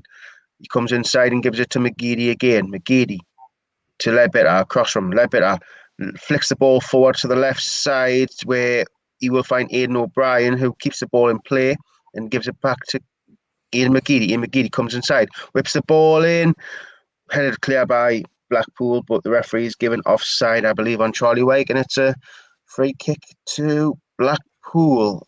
Nearly 40 minutes gone here. Overall, lads, been quite poor, hasn't it, really? Let's be fair. Yeah. In terms of chances created, it's definitely been poor from my perspective. I would like to see us create a bit more, but I do think there has been times when we've done the industrious stuff okay, but we just don't seem to have that much of a presence going forward at the minute. And we know that we can do something going forward when you look at the fact we've had a striker who has got, 20,000 goals at this point. So going forward, I would like to see a bit more from us, I must admit, though. Did you just say 20,000 goals? Yeah, I said that just to try and be funny. Oh. Right. Well, it works. You're laughing, so. I just thought you done it by mistake, but you actually done it on purpose to make me laugh. I like that. But anyway, we're coming down the left side with, I believe that's Aidan O'Brien. Aidan O'Brien has McFadden on the outside of him. No, it's Jordan Jones, actually. Jordan Jones cuts inside, has a shot to hit straight off Ballard, but we retain the ball. It's out with Callum McFadden, who gives it to McGeady just inside him. McGeady under pressure by Yates. Gives it to McFadden, who gives it into the middle to Scowen, who knocks it all the way back to the halfway line to Bailey Wright. Bailey Wright back to Max Power, who goes across field to Ledbetter. In our own half now, Ledbetter looked like he was going to go for a switch, but he changed his mind. There's just not much movement in front of him. Gives it inside to Scowen, who gives it back to Ledbetter. Ledbetter switches it out to Callum McFadden, who heads the ball forward for Charlie White, who's just in the box, who gives it back to McFadden. I don't know if that's actually Jordan Jones switch places. I'm not 100% sure. I think there might be a bit switch wings. Anyway, Yates has the ball now. Luke O'Nien on his shoulder. Josh Scowen gets his foot in, but Yates does very well here. Yates, inside, outside. Plays it inside, but Bailey Wright's there. Josh Scowen notches down to Ledbetter, who's under pressure, but comes back on himself, just on the edge of the box. Loads of time and space. Gives it forward to Josh Scowen, who gives it to, I believe that, it was Callum McFadden who gives it to Josh Scowen. Josh Scowen now gives it all the way back to Lee Burge. No, he doesn't. He gives it to Luke O'Nien, who gives it to Bailey Wright. I thought he went back to Lee Burge, but he didn't. Bailey Wright out to Max Power, who gives it back to Bailey Wright. 42 minutes gone here. Bailey Wright goes forward to Aidan O'Brien, who has a bit of a dodgy touch, but he still retains the ball. He gives it a little bit out, gives it inside to Josh Scowen. Josh Scowen knocks the ball long forward, looking for the run of Jordan Jones now. Jordan Jones finds himself on the right side. He's up against Luke Garber. He goes in and out, gives it out to Max Power, who plays it back into Jordan Jones, who isn't foul. He falls over and the referee gives nothing. And Blackpool clear their lines. Forward to Sims, but Bailey Wright is under it, who gives it to Scowen. Scowen out to the touchline to Power, who plays it inside to Ledbetter, just on the halfway line, who goes for that switch again and will find Callum McFadden, who heads it back to Aidan McGeady. Aidan McGeady knocks the ball forward, looking for Charlie Wyke. It's bounced over everybody, and Maxwell will get the ball. Comments, Jack? Yeah, Johnny Coulson, there's a red card for Bristol Rovers as well. Ed Upson in the 36 minutes, so that they're playing Lincoln City. It's not great news for ourselves there. I think Lincoln are already 1-0 up as well. MK Dons have scored a penalty. Scott Fraser, that puts them 1-0 up against Portsmouth as well. And Philip Rod says, I feel you, Dino. Sometimes it takes a minute for the brain to process things. Anyway, Sunderland have the ball just in their own box with Luke O'Nien. Luke O'Nien plays the ball forward to Josh Scowen, under pressure by Sims, who gives it back to Luke O'Nien. Luke O'Nien goes across the box to Bailey Wright, who gives it back across to Luke O'Nien. Gives it out to McFadden now. McFadden, Ledbetter shows for him. He gives it to Ledbetter, who knocks it all the way back to Luke O'Nien. I mean, this is the game here. We might say we have 70% possession, but we've just kept it in this same area. Bailey Wright actually goes with a nice ball forward to Aidan O'Brien, who flicks out to Aidan McGeady on the left touchline. McGeady now plays the ball forward to Aidan O'Brien, but Dimitri Mitchell, oh no, that's Ward. Ward will cut that pass out and gives it inside. Looks like they're coming down the right with Turton. Turton plays the ball forward, but gives it straight to Luke O'Nien, who gives it inside to Josh Scowen. 44 minutes gone here. Josh Scowen to Aidan McGeady, who finds himself on the near right side, gives it to Jordan Jones, but his touch is terrible, and Luke Garbett will take it off him and head it out for a Sunderland throw-in. Quickly taken by Max Power, who throws it to Bailey Wright, back to Max Power. Kai's on his shoulder, and he gives it back to Bailey Wright. Bailey Wright over to Luke O'Nien. Luke O'Nien over to Callum Ledbetter, who finds himself at right back. Hashtag Ask Danny's come up. That's probably the most entertaining part of the half when that comes up. Yeah. Anyway, edge of the box with Luke O'Nien, who plays it forward to Callum McFadden, who was tackled by, I believe that is Mitchell. And it's a Sunderland throw in. 45 minutes gone here. I don't know how many added times added because it hasn't been shown up on the screen yet. 2 minutes out of time according to Jack. We'll go to, yes, 2 minutes out of time anyway. Bailey Wright now knocks it over to Luke O'Nien. Seems to be the new meta now. Luke O'Nien to Bailey Wright. Luke O'Nien goes long looking for Charlie Wyke, who will win the header, but there's no one there to head it to. Dougal gets the ball and the free kick is given as Josh Gowan fouls Dougal. 45 and a half minutes gone. I mean, it's been pretty terrible to be fair. I mean, yeah, it sounds like we've had loads of the ball, but it's literally just been in our own half. Just Bailey Wright, Luke O'Nien. Just seems to be like that. Just being poor, really. Anyway, Maxwell goes long looking for Yates. Luke O'Nien's underneath it. Heads it forward, but we've given the ball away. It's with Ward now, just on about 30 yards out. Gives it out to Turton. Turton comes inside. Whips the ball in. Easy for Lee Burge. Collected safely. 46 minutes gone. Lee Burge has the ball. He just bounces it a couple of times like he's playing basketball. Lee Burge looking for anyone else. He hoofs it all the way upfield, probably looking for Charlie Wyke, but Bollard's underneath it, only as far as Aidan McGeady. Aidan McGeady comes inside and plays it along the floor to the edge of the box to Jordan Jones. Jordan Jones now back out to the left to McFadden, who whips the ball in but didn't even beat the first man, and it's a Sunderland throw in. 30 seconds left here. He gives it quickly to Aidan McGeady, who was tackled by Dimitri Mitchell, and then the referee deems it to come off Aidan McGeady, and it's a throw in to Blackpool. I mean, just sums that half up to be fair. Like, nearly 47, nearly injury time all done. It's been a very drab game. It's like, I mean, then we've had one chance, I believe. We've had the one chance from the halfway line, if you can call it a chance. And the referee's blown for half time. He's that bored. He wants to get in 2 seconds earlier. And it's Blackpool 0, Sunderland 0. Lads, Michael, I'll go to you first, but that half was just bore the life of us. Like I said, in terms of the industry and this defensive side of the game in the first half, I thought we were all right. The only chance I can remember Blackpool having was the one where they placed it over the bar, which they feel they should have scored, I suppose. But on the other end, we've had an effort from Ledbetter from the halfway line, and that's probably about it. I'm not surprised that there's lower chances because apparently Blackpool have been a lot better defensively, apparently anyway, recently. So certainly in the last couple of months, apparently one of the big things is that they've been able to keep clean sheets. And I'm not surprised there's been less chances, but I am disappointed from our perspective. I think our decision making when we've got into the wings has been poor. I think the crosses have been poor. And the other time they do find Charlie Wyke, I don't think he's won the physical battle that ought to be. But in saying that, let's see what happens. Let's see what Lee Johnson has up his sleeve at half time, and we'll see what happens in the second half, I guess. Yeah, we'll get on to potential substitutions. But Dino, I'll go to you first. Go to you second on this. Just at a ball and a half. Passing the ball between our defence, we've not really created any chances ever.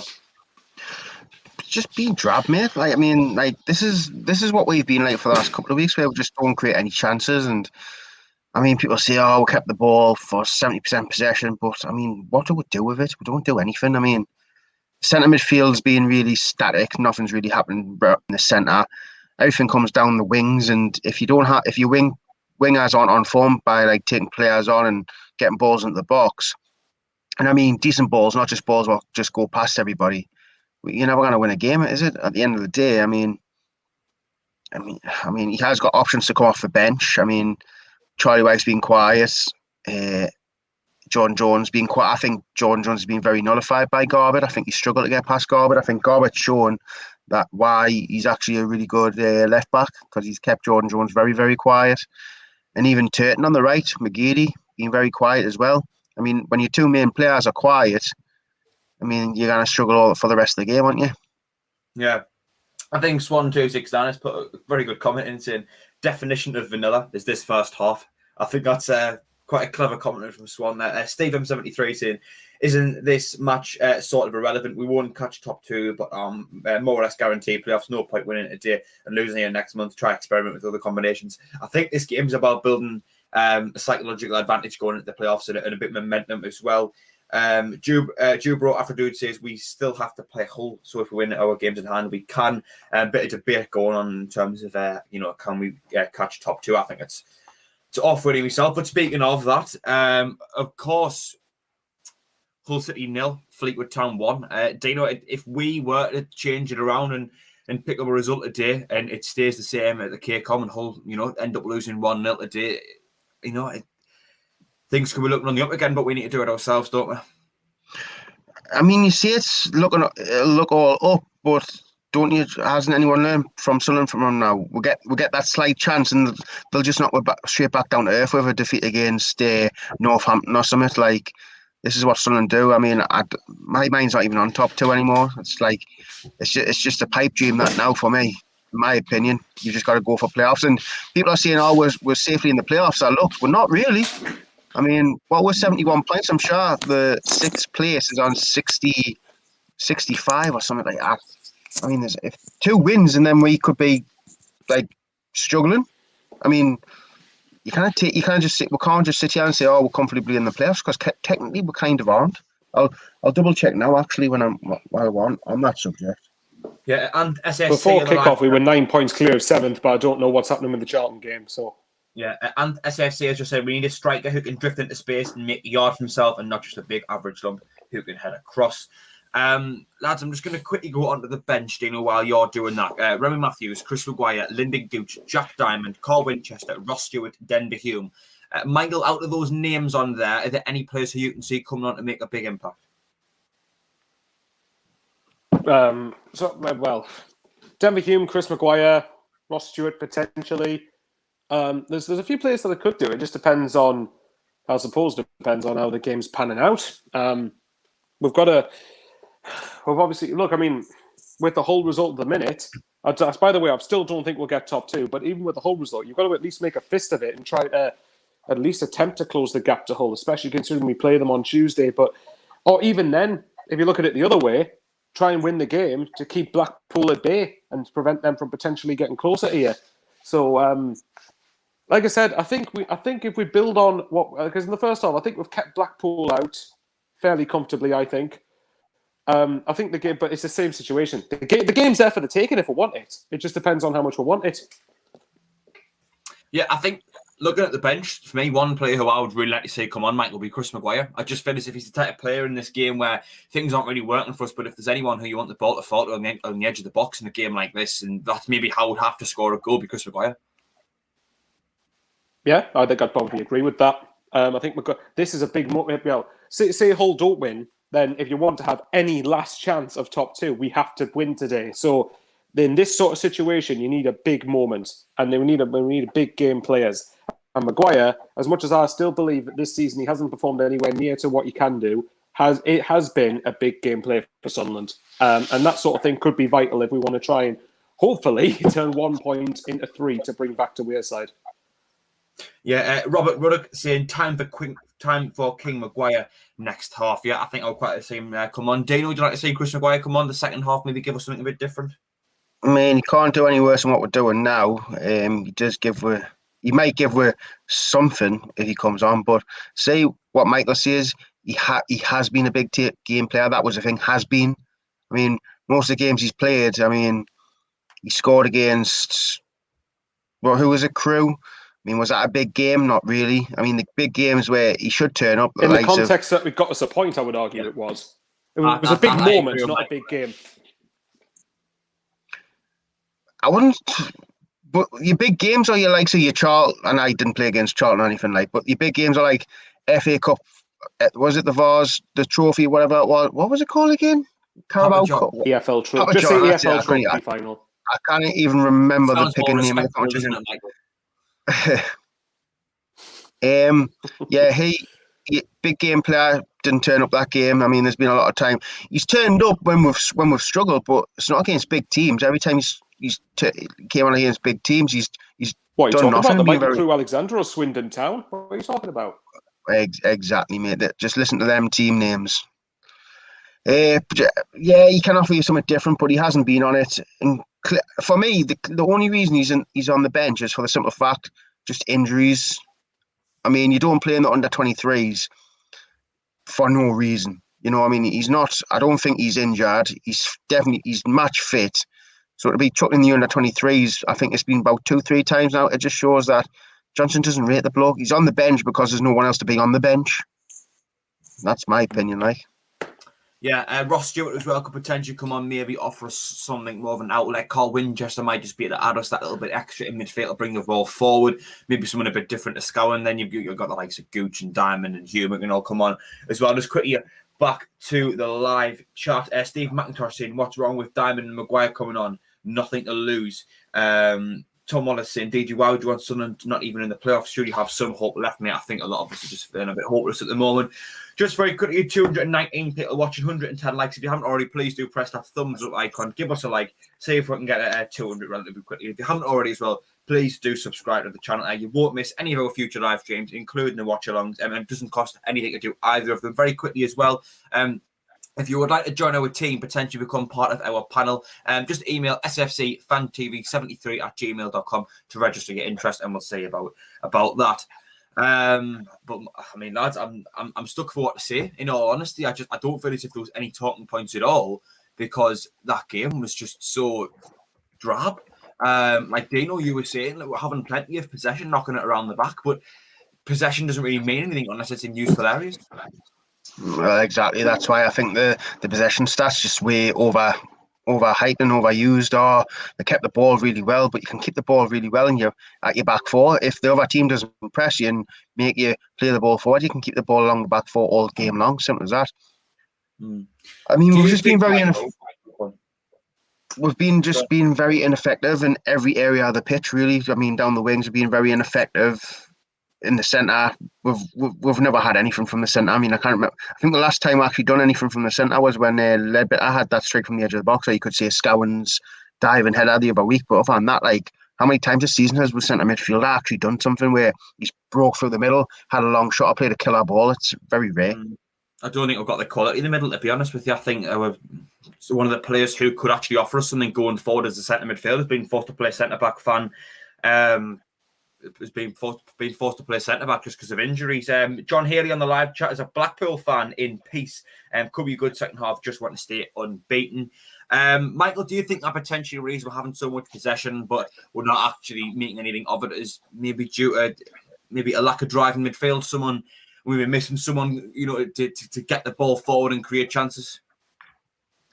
I think it's down to decision making. I think, again, every time we do go down the wings, the crosses haven't been good enough. They've been poor. And I think we've got players who should be able to deliver decent crosses at this level. Bear in mind, you've got Charlie Wyke up there, who is like 6'10", whatever height he is. Don't get me wrong, to be fair, Blackpool, them have defended quite well, but it hasn't been... We've made it too easy for them to defend against. And I want to see better decision making on the ball. I want to see better decision making when we get into the final third, when we get into crossing positions, and particularly when we get into the box. I think there was one occasion I can remember where we drilled into the box. It was Jones down the left side. And I think he took too long to make a decision and tried to either cross or shoot from the left, and then Blackpool were able to comfortably deal with it. I think it's in moments like that we need better decision making. That for me is the reason why we haven't scored. Dino, do you largely agree with Michael that the reason we haven't scored is due to our decision making going forward? Yeah, because we're not creating anything. We're doing the, I wouldn't say the simple thing, but no one's taking responsibility. I mean, the crossing's been either over hit or under hits. I mean, it's hard to cross a ball in when you've only got one player in the box. You need more than one player. It's as simple as that. Charlie White can't do it all by himself. It's one striker every two defenders. I mean, you've literally got to put in a pin perfect ball on his head, and that's not going to happen. At the end of the day, you need to get people in the box if you want to score, and we just don't do that enough. Yeah, I mean, there was one moment where I think the one time we actually crossed the ball into the box to Wyke, McGeady, O'Brien, Jones and Power were all on the right-hand side. Now, if you're wanting to deliver a ball into the box for Wyke, what chance has he got if he's not got anyone else in the box? Because all the defenders can just focus their attention on him. I think Jones is playing on the right anyway. So, but, out of McGeady and O'Brien, someone else needs to be in there. At the very least, just to take the attention away from White, and it gives him that extra bit of space. But what chance has he got if he's the only Sunderland player in the box? Tony Lee's asking us, LG's bubble definitely burst there. Dino, what do you think? No, I don't think his bubble's burst at all. I just don't. I mean, at the end of the day, the players are the ones who go on the pitch. I think too much blame goes on the manager these days. At the end of the day, you pick the team, and if them don't perform, I mean, what can you do? You can only do so much. It's up to the players at the end of the day who make the final passes and make the decisions on the ball. It's not the manager. So, and at the end of the day, it's not Lee Johnson's team. This is still a Phil Parkinson team. Let's all be honest. I mean, yeah, we brought in Jordan Jones and Ross Stewart and John Sanderson, who's now injured. I mean, but still a Parkinson team. 3 players doesn't change a full team, does it? So you got to think it's still Parkinson's team. Or you could even say it's still Jack Ross's team if you want to put it on like that as well. Yeah, CP7 with a very well put says we just got to stop being useless. Yeah, there is that. There's that as well, like. Yeah, I mean it's one way of putting it, isn't it? Really, Michael, is there anything different to do going into the second half? Dino touched on it. Take responsibility when you get forward. Show the drive to. Well, maybe not, but yeah, actually no. When we get forward, show the drive to want to do something. Show the drive to want to be the person who's going to step up and potentially get a big result here. So, like I said before, when we get into the final third, when the ball comes across, beat the first man, which, to be fair, some of our crosses have done, but they've not been accurately placed enough. And, get more people into the box. I think Brian's been, for example, has been busy around the centre, around the more forward line or in the centre. But half the time he's had to come down the wings because hardly anyone else is doing anything. And we're at the stage of the season now where even if you're not going to go for the top 2, you've got to try and win games for momentum. We need to. I don't know. It is a little bit flat, but the game's there for the taking second half if we want it enough. Well, could be. Anyway, lads, I'm just going to very quickly pop to the toilet before the second half begins, but I'll join you just in time. Okay, well, anyways, go on, Dino. You're going to make a point? You know what this reminds me of, sort of? Remember back in the good old Phil Parkinson days where, like, players would just say, like, when players didn't take responsibility, so, for example, like, they'd get down the wing and put in a cross and go, I've done my job, I've put the ball in. Like it was just like the element of like, I've done what I needed to do. It's not my fault. the other players on the edge of the boxes. Like, Yeah, I there's get just where you're no coming from. quality. There's just no quality. Yeah, it's good enough putting a ball in, but you've got to have some quality on it. And I just feel like there's just players out there at the minute who are just doing the bare minimum. As much Yeah, well, we'll see what happens in the second half if that ends up. Yeah, go on. I'll let you as make a much point quickly before I commentate again. as much as we have done well this season, because I didn't think we'd make playoffs, and we've like came back into the playoffs and that for the last couple of games, I just really feel like the lack of quality is just proper down to like. But go on, Michael. What about you? Well, anyway, yeah, we've kicked off the second half, and we've managed to basically Sunderland kicked off. Bailey Wright lumped it forward to the left. Our left, Blackpool's right hand side, and we've given away Blackpool have given away a throw in which Callum McFadden's standing over. So we're attacking from right to left in the first half, and then obviously Blackpool the opposite of the way around. Anyway, McFadden passed the ball back to Luke O'Nien, who's launched it forward and is trying to aim for Jordan Jones. Sunderland are just trying to press here. Oh, there's something going on here. Max Power's giving away a free kick to Blackpool. Looked like it was a bit of a tussle there with possibly Kai or Dimitri Mitchell. I'm not quite sure. I think it might be Sully Kai, but either way, we're not far off the 56, goodness me, 46 minutes, and Blackpool have got a free kick inside their own half. Jack, I suppose, there any comments? Been a while since we'll come to that. Only just popped back, Michael, there. For the Bronzes, LJ can do not his fault. He has to work with the mistakes of the previous regime. And Chris Lawson, Jones is natural to shoot, but I'm positive he's been told not to because that's what he does every week when he played at Rangers. He was shooting all the time. Oh, God. Sorry, Crossfield will come in from the left-hand side for Blackpool, but it's been cleared out, but only as far as number 24, Blackpool. We're just waiting to see what they're going to do with it. Now it's passed towards Grant Ward on the right-hand side, who is now passed towards Dimitri Mitchell. Again, the player who was on trial at Sunderland during the summer. He's still got the ball centre of the pitch and missed a challenge from Luke O'Nien. They tried to pass the ball to the right wing. McGeady's managed to deal with it and clear it. And Charlie Wyke has managed to keep hold of the ball, impressively enough. He's got Jordan Jones to his right-hand side, but he's passed it back towards Max Power, who in turn passes it back towards Bailey Wright. Luke O'Nien has now received the ball. So we're just trying to, again, just stop Blackpool's play here. Luke O'Nien's launched it forward again. Again, it's too easy for Blackpool to head against. Blackpool have now got hold of the ball in their own half. They've now launched it forward into Sunderland's half. Bit of a miscommunication there, and Sunderland now have the ball back. Blackpool I thought might have had a faint appeal for a free kick, but referee says nothing doing. Leadbitter's got it. He switched it towards the left-hand side and towards McGeady, whose athlete's done quite well to keep that in, actually. McGee's got hold of the ball. He's passed it towards McFadden. Now it's back to McGeady, left-hand side, just inside Blackpool's half. Now it's back inside Sunderland's half. O'Nien's received it. Back to Bailey Wright again. Back towards Max Power. Back to Bailey Wright. There's only so long I can make that sound interesting. Leadbitter's come deep to receive the ball. He's just before the centre circle. He's dicked the ball forward, but that Blackpool are going to deal with that fairly comfortably, and it's going to be out for a goal kick to Blackpool. Jack, you asked me the question. I'll ask you then. What do you think we need to do to try and turn this draw into hopefully 3 points? Make more use of the ball, but that's quite a simple answer. I think maybe potentially an extra midfielder in there because Josh Scowen can't really make any use of possession. He just gives the ball away every time he gets it. And I'm not particularly digging him out for today, but it's one of them. We've had a lot of possession just passing it around our defenders. What we maybe do with someone else in the midfield. Leadbitter is constantly dropping back to receive the ball. What we do with an extra central outlet, maybe bring Winchester on. But again, I would like to see Chris Maguire come on as well. Just, it'd be rarer to go to get his opportunity to come on.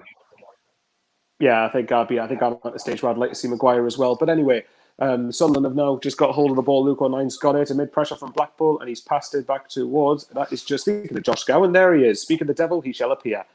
Josh Scowen's got hold of the ball. We're just going to dink it forward, and it's towards the left-hand side towards Charlie Wyke. But again, he's on the left-hand side. He should be in the box. Charlie Wyke is now in the box as Aidan McGee's trying to dribble with the ball on the left-hand side. He's just trying to do his little step overs. He's put the ball into the box. That's not really going to do anything. Yep, it's gone straight into Maxwell's arms. And he's trying to urge his teammates on as he's looked to take the goal kick, which he has done. Well, goal kick, but you know what I mean. Get it up the field. And it's now been kicked out towards a Sunderland throw-in. Any more comments there, Jack? Yeah, Kyle Lindsay saying wingers need to be used at too much Route 1 football, apparently. Hello to Ray Mitchell as well. Geordie Ray, he's all right as his half time. Yeah, drop off after 30 minutes. But wait, let's hope Johnson does something in the interval. Well, I don't think he has, but you never know. He might have given him a good team talk. Well, hopefully. Well, we'll probably see about 4 subs in 10 minutes anyway, so we'll see what happens with that one. Anyway, Luke O'Nien's doing it. Yeah. We'll bring 2 on, give it a few seconds, then bring another 2 on. Maybe. Who knows? He likes to keep it unpredictable, doesn't he, Mr. Johnson? Anyway, Luke O'Nine's on the ball. Back towards Lee Burge. Blackpool are trying... This is sort of similar to the first half, where Sunderland have kept the ball round towards their own half amidst Blackpool pressure, and we've now given away a throw-in from Lee Burge's goal kick, which Blackpool are going to obviously look to take. I don't think there's been any... There wouldn't have been... I don't think... There's definitely hasn't been any changes from Sunderland's perspective. I can't recognise anybody different on here. Again, I would ask you is what the thoughts are on the first 5 minutes, but it's just been the second half started the way the first half's ended.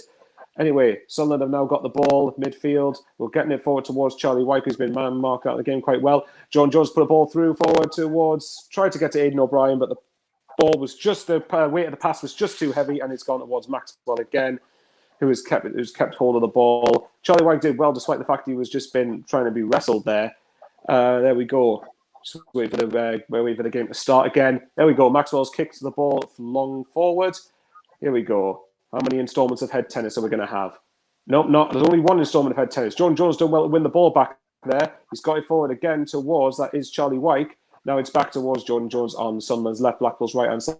He's played himself into a bit of bother, but he's managed to win Sunderland a throw-in. Nearly 51 minutes gone. Blackpool 0, Sunderland 0. Max Powers just running to get the ball near him, right in front of the technical area. He's just waiting to see, is he going to... Nope, he's not doing a Michael Bowers throw, and he's going to throw it simply towards Luke O'Nine. Bailey Wright's now got the ball again. Now he's going to switch it towards the other side of the pitch where McFadzean is. McFadzean's passed it towards Josh Gowan in the centre. Yeah, come on, lads. We need a bit more going forward than this. Anyway, Blackpool have now managed to get hold of the possession. Not for very long. They have still managed to keep hold of it. Luke Garbett is on the left-hand side. He's taken on Grant Ledbetter. He's beaten Grant Ledbetter. Now it's to the right-hand side, which I think is Sully Kai. He's going to try and take on Power. He puts a ball into the box. Sunderland have managed to deal with it, only for a couple of seconds, though. It's now back with Blackpool. Luke Garbett's passed it again towards Sully Kai. Anyway, so there, Grant Ledbetter has now got the ball. Passed it again towards Aidan O'Brien. There's no movement, though. Come on, lads. Right, Grant Ledbetter's got the ball, passed it back to the centre-backs, back to Luke O'Nine, back to Bailey Wright, and it's going to probably be back to McFadzean. No, it's not. It's back to Lee Burge. There's only so much we can commentate on without making this sound boring. Luke O'Nine's got the ball. Back to, tried a bit of a risky pass to, across the back line, across the box towards Lee Burge, which had Blackpool been a bit luckier, we could have been punished for that. Anyway, Josh Gowan, we're now just inside Blackpool's half. Max Power on the right-hand side. He's passed it, he's interchanged with Jordan Jones. But Jordan Jones was fouled by, I think that is Luke Garbett, and Sunderland have won a free kick on the right-hand side of the pitch. Quite far away, still some distance away from the goal. Ledbetter standing over the ball. Quick comments, Jack, before this is taken? Yeah, well, Philly, you're saying, how are you, lads? Where's the positivity? We're not losing, and it's still out for the taking. Clearly, he isn't watching this game, because I think anyone watching this game would be absolutely brilliant. Barry Shepman has just said, please give a big shout out to Joey from Leeds, big lads fan. So there's a shout out, Joey. Good to see you're a Sunderland fan, even though you're living in Leeds. Ledbetter's taking the ball. He's passed it towards Ian McGeady. He's going to try and dink the ball forward, but again, it's poor decision making. Now it's back with Grant Ledbetter on the right-hand side. He's got a bit of space. He's running forward with the ball. Now he's passed it to Jordan Jones. Got a bit of space himself on the right-hand side. He's dinked the ball in, and it's been deflected out for a corner to Sunderland. 53 minutes gone, so let's see if we can make anything of it. Sorry, Jack, continue. Oh, I was done, Michael. Oh, okay then. I could say you could restart. But anyway, Sunderland, I can't quite tell who that is on the corner on the right-hand side. I think it might be Jordan Jones, but I could be wrong there. So watch me be wrong. Now I've said that. I think that is Jordan Jones. Anyway, whoever's taken it is taking it. Ball coming into the box. And then, it could have fell to Grant Ledbetter, who might have had a shot away, but this could be quite dangerous here. Blackpool have got a breakaway here. Ellis Sims is on the ball. He's passed it towards the towards the left-hand side, number 20 for Blackpool. Max Power stopped the cross.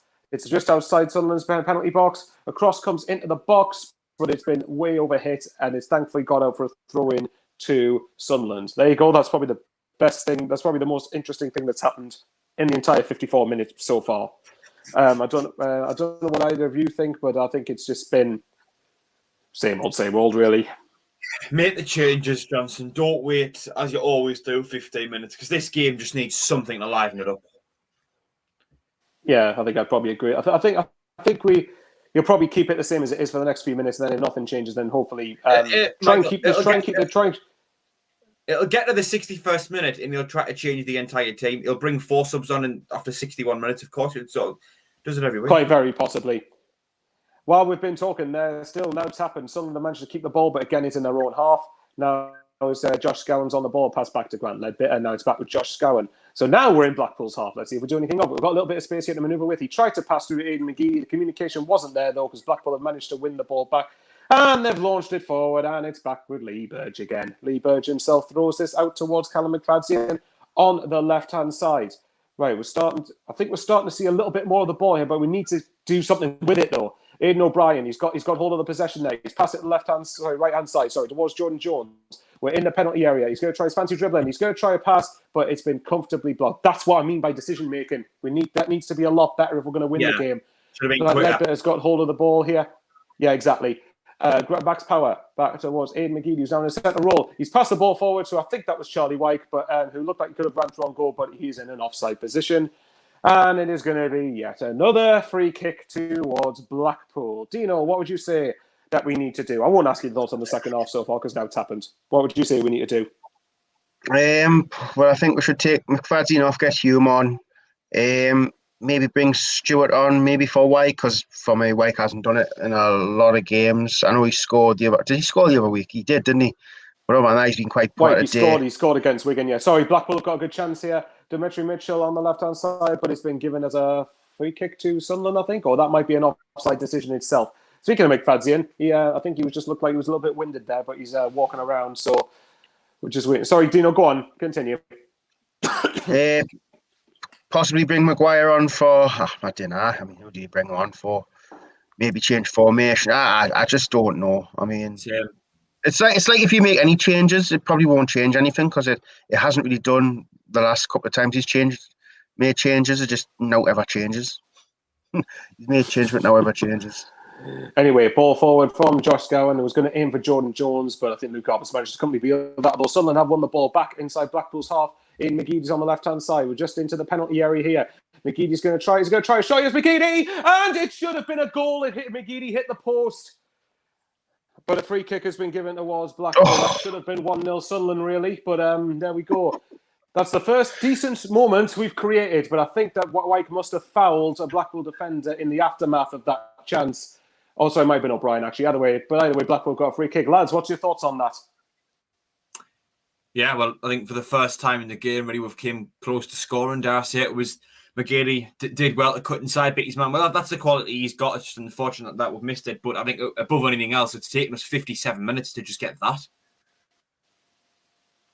Yeah, well, hopefully that's a positive sign that hopefully that's going to come in the next 35 minutes. Well, apparently, according to Philly in the live chat, that one would have gone in if Dino had his disco lights on. No, I'm not turning them on. Can't be bothered. Not for today. Okay, anyway, tune in on Tuesday night for the big game against Hull. Anyway, bit of a dodgy back pass forward now. Sully Kaikai's on the left-hand side. He's in the penalty box. He's passed it back towards Luke Garbett. It's a shot, and it's gone through Lee Burge, and Blackpool are 1-0 up. Yeah, again, lads, no clean sheet. All right, then. Right, let's have a look at this again. But either way, yeah, it's typical. I know top two was probably gone anyway, but even when Hull are winning, we don't bother to take advantage. So let's have a look at this. Luke Garbett, shot drilled. Actually, I don't know whether that took a nick off someone right in front of Bailey Wright, but either way, the shot has gone under Lee Burge. It's Blackpool 1, so 0. Yet again, no clean sheet. Lads, thoughts? Even if that's took a slight knock, I mean, Burge should be doing... Yeah, that's good.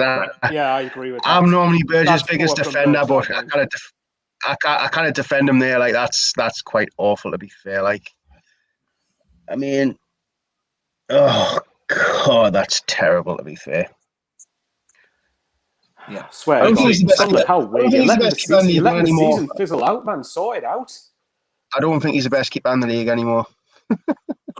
Anyway, from kickoff, Jordan Jones has got hold of the ball. He's trying to dribble. He's into the penalty area.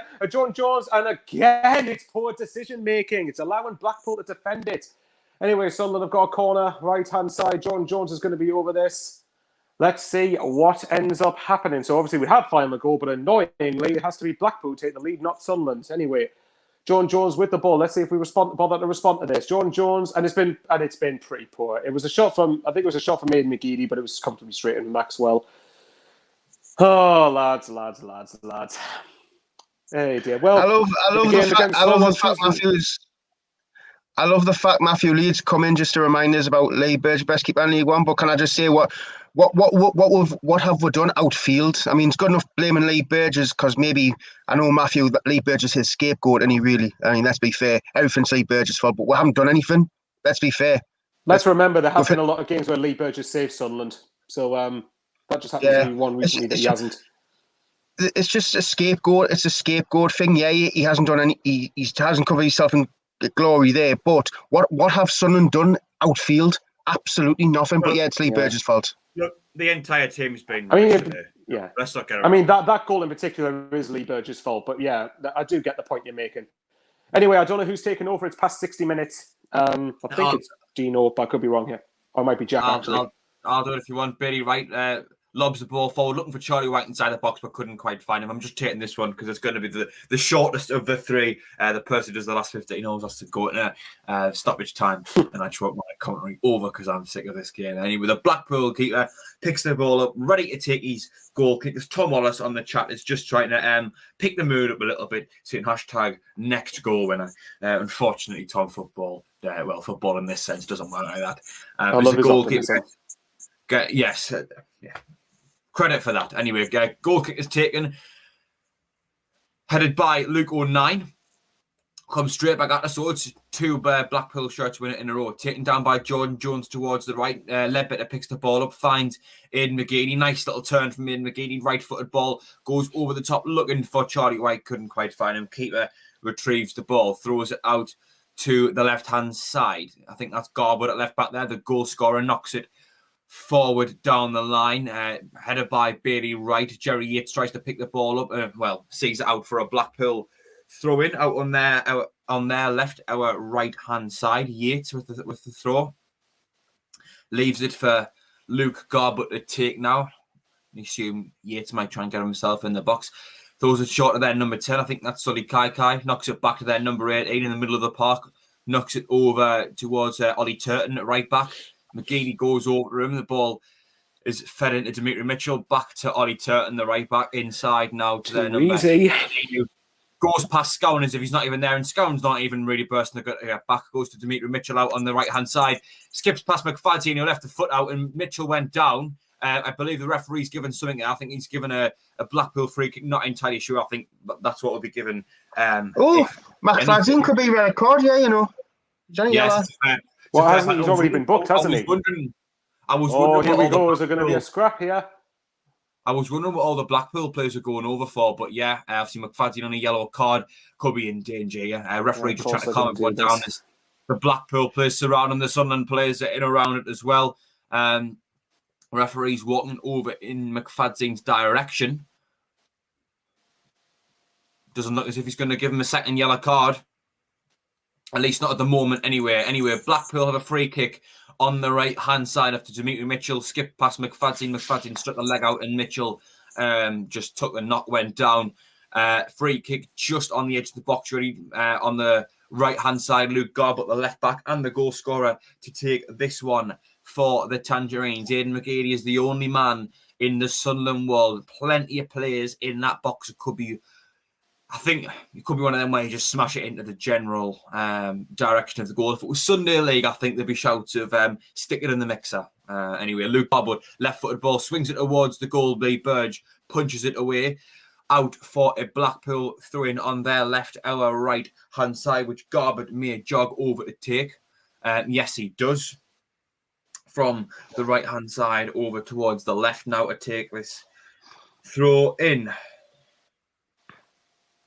Garbutt throws it short to Yates. Back to Garbutt, but O'Brien intervenes well. Only keeps the ball in though. Yates knocks it back to Blackpool's defenders. Now they have the ball in their own half. The right centre-back has it. He knocks it forward looking for Ellis Sims. Sims putting pressure on 09. Nearly saw the ball out. Yates kept it in. No, he hasn't. Out for a Sunderland goal kick, I should say. Lee Burge to take this one now.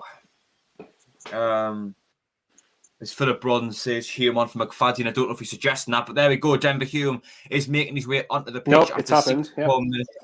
and 22 seconds have been played. I would assume it's McFadden going off a straight swap there. Burge knocks it short, Bailey right. But the referee's wanting to be taken again. I don't know if McFadden maybe hadn't quite made his way off the pitch or something.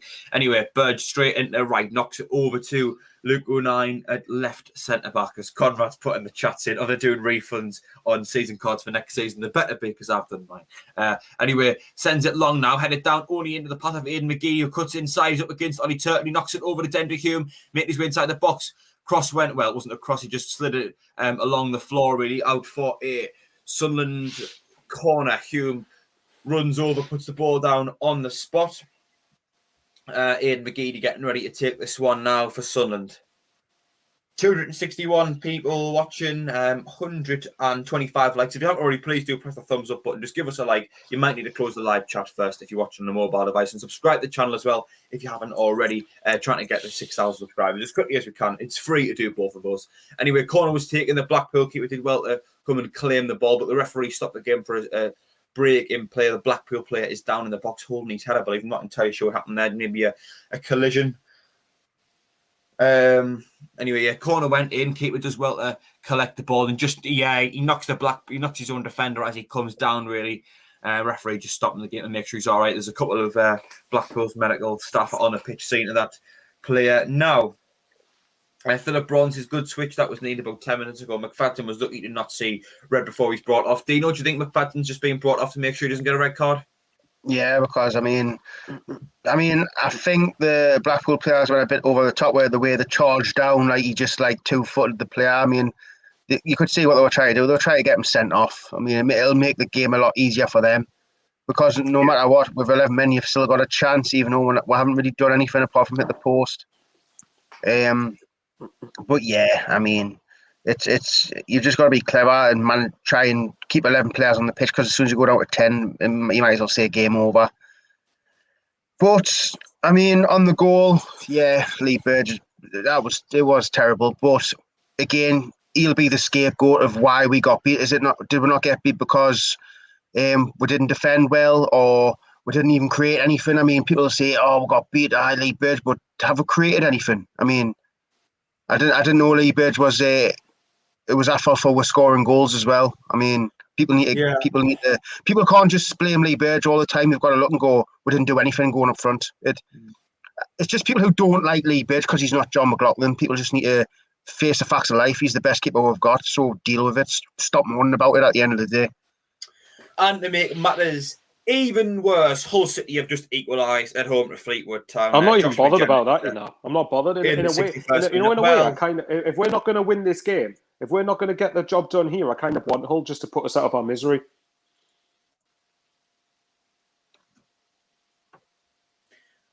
Well, there you go. Anyway, whatever.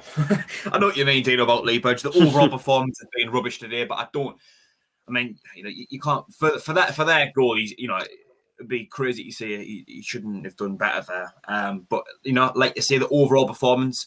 You know, you can't blame him for the fact that we haven't scored. Put it that way. Anyway, the goal kick is taken, goes over towards Mitchell, who actually wins the header above of Hume, even though Hume had about 5-second head start. But the referee's given a free kick there. Luke going out to take this free kick out on the left side for Sunderland. Lee Burge jogs over. I'm not sure if he's going to take it instead. Yeah, he will, as O'Nien jogs forward. Lee Burge fires it forward then. Ball goes over the halfway line, drops down, looking for that Charlie White. White couldn't find him, and the referee's given the free kick to Blackpool for the pressure that White put on the Blackpool defender there. Now I'm getting another drink. Yeah, Michael, I might make that excuse myself. I might just say I'm off for another drink.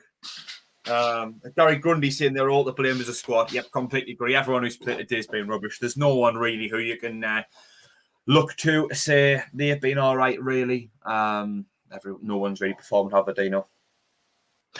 No, I mean, let's be fair. Even if we do get beat or we do, if we draw, you can say, yeah, Lee Burge was our fault. But if it stays 1-0, I mean, a point's never going to be good enough anyway. If you want to go top two, a point's never going to be good enough. You need to win these games, and even if we did get a point, it's still not good enough. I mean, we don't even look like scoring. I mean, just I'm not going to defend Lee Burge because it was a terrible mistake. But guess what? Don't all keepers make mistakes. I've seen De Gea make mistakes. I've seen Neuer make mistakes. But yet Lee Burge is public enemy number one because he made a mistake. Well, even Terry made a mistake. I mean, he had a great game in goal and 5-a-side, but it's just at the end of the day, we haven't performed as a team. Simple as that. Yeah, Denver Hume coming inside on the left now. Nearly lost the ball. Ledbetter picks it up over to Charlie White, who chests it down. White goes for an ambitious effort about 25 yards out, volleys it towards the goal, but that will not challenge the keeper. Andrew Elwood saying, cue everyone blaming the manager. As Lee Hall says, people can't blame Johnson either. For me, it's disgraceful players who don't want to get promoted. KLD need to get shot of these parasites, get rid of them all, including McGeady and White, apparently.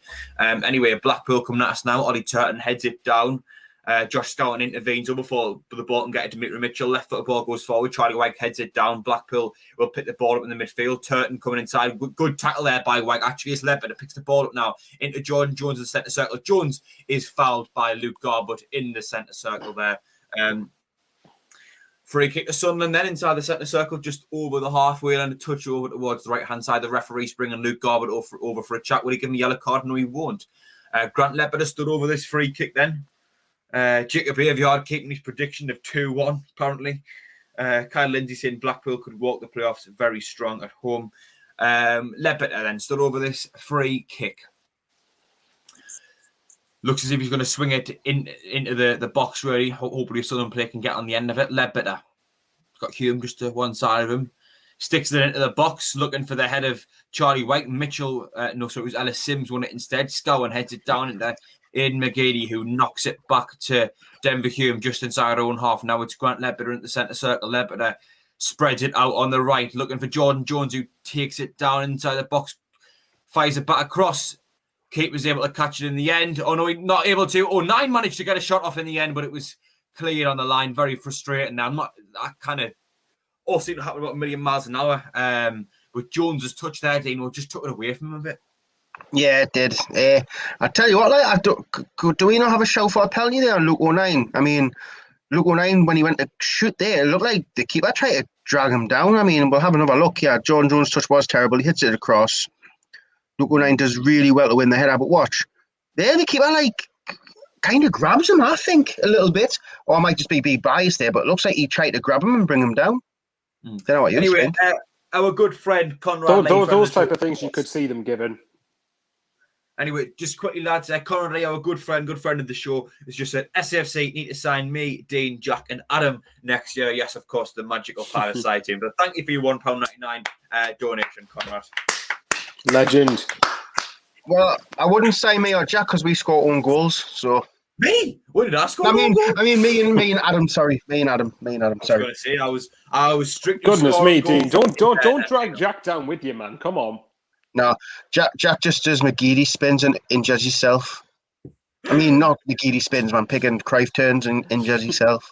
Attempt to reverse step over, and in the process of doing so, injures his knee. Yeah, absolutely fantastic. And then falls flat on his arse at the same time. I don't know what happened. I don't know what's happened to this player. But it looks kind of bad because the referee waved him on straight away. I just hope this isn't another tactic to waste time pretending to be injured, but it doesn't look like he is. This time, I don't think it is. I think there's something genuine. I think this guy looks like he could be unconscious. Actually, no, he's not unconscious. He's just moved his leg. Okay. There are other ways to waste time, aren't there? Really.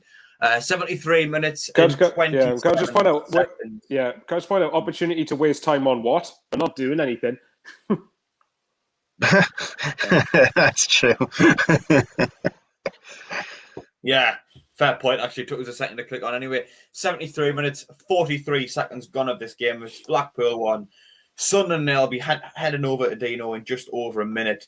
Who will be taking the last 15 minutes of commentary? Unfortunately for him, don't think anyone would really fancy that. But hey ho, someone's got to do it anyway. Sunderland have a corner at the moment. Before we get to that point, the medical staff is still taking the Blackpool player who's on the floor. I think that's Gunnison, isn't it? Or something like that. Yeah, it is. David Spencer saying last chance saloon in the playoffs. See, now obviously with top two gone, right? Because I thought it was gone in Charlton, but people still kept believing. But for me, you've got to see the fact we're probably playoffs now. By the way, we're making subs. Yeah, Ross Jack- Stewart and Yeah. Jack, Well, you've got to Jack make sure. Diamond. You've got to make sure you definitely finish in the playoffs, mind. Yeah, Ross Stewart and Jack Diamond both ready to come on. Aidan O'Brien is the first to go off, making way for Ross Stewart. We'll see who comes on for Jack Diamond as well. I'm coming off for Jack Diamond.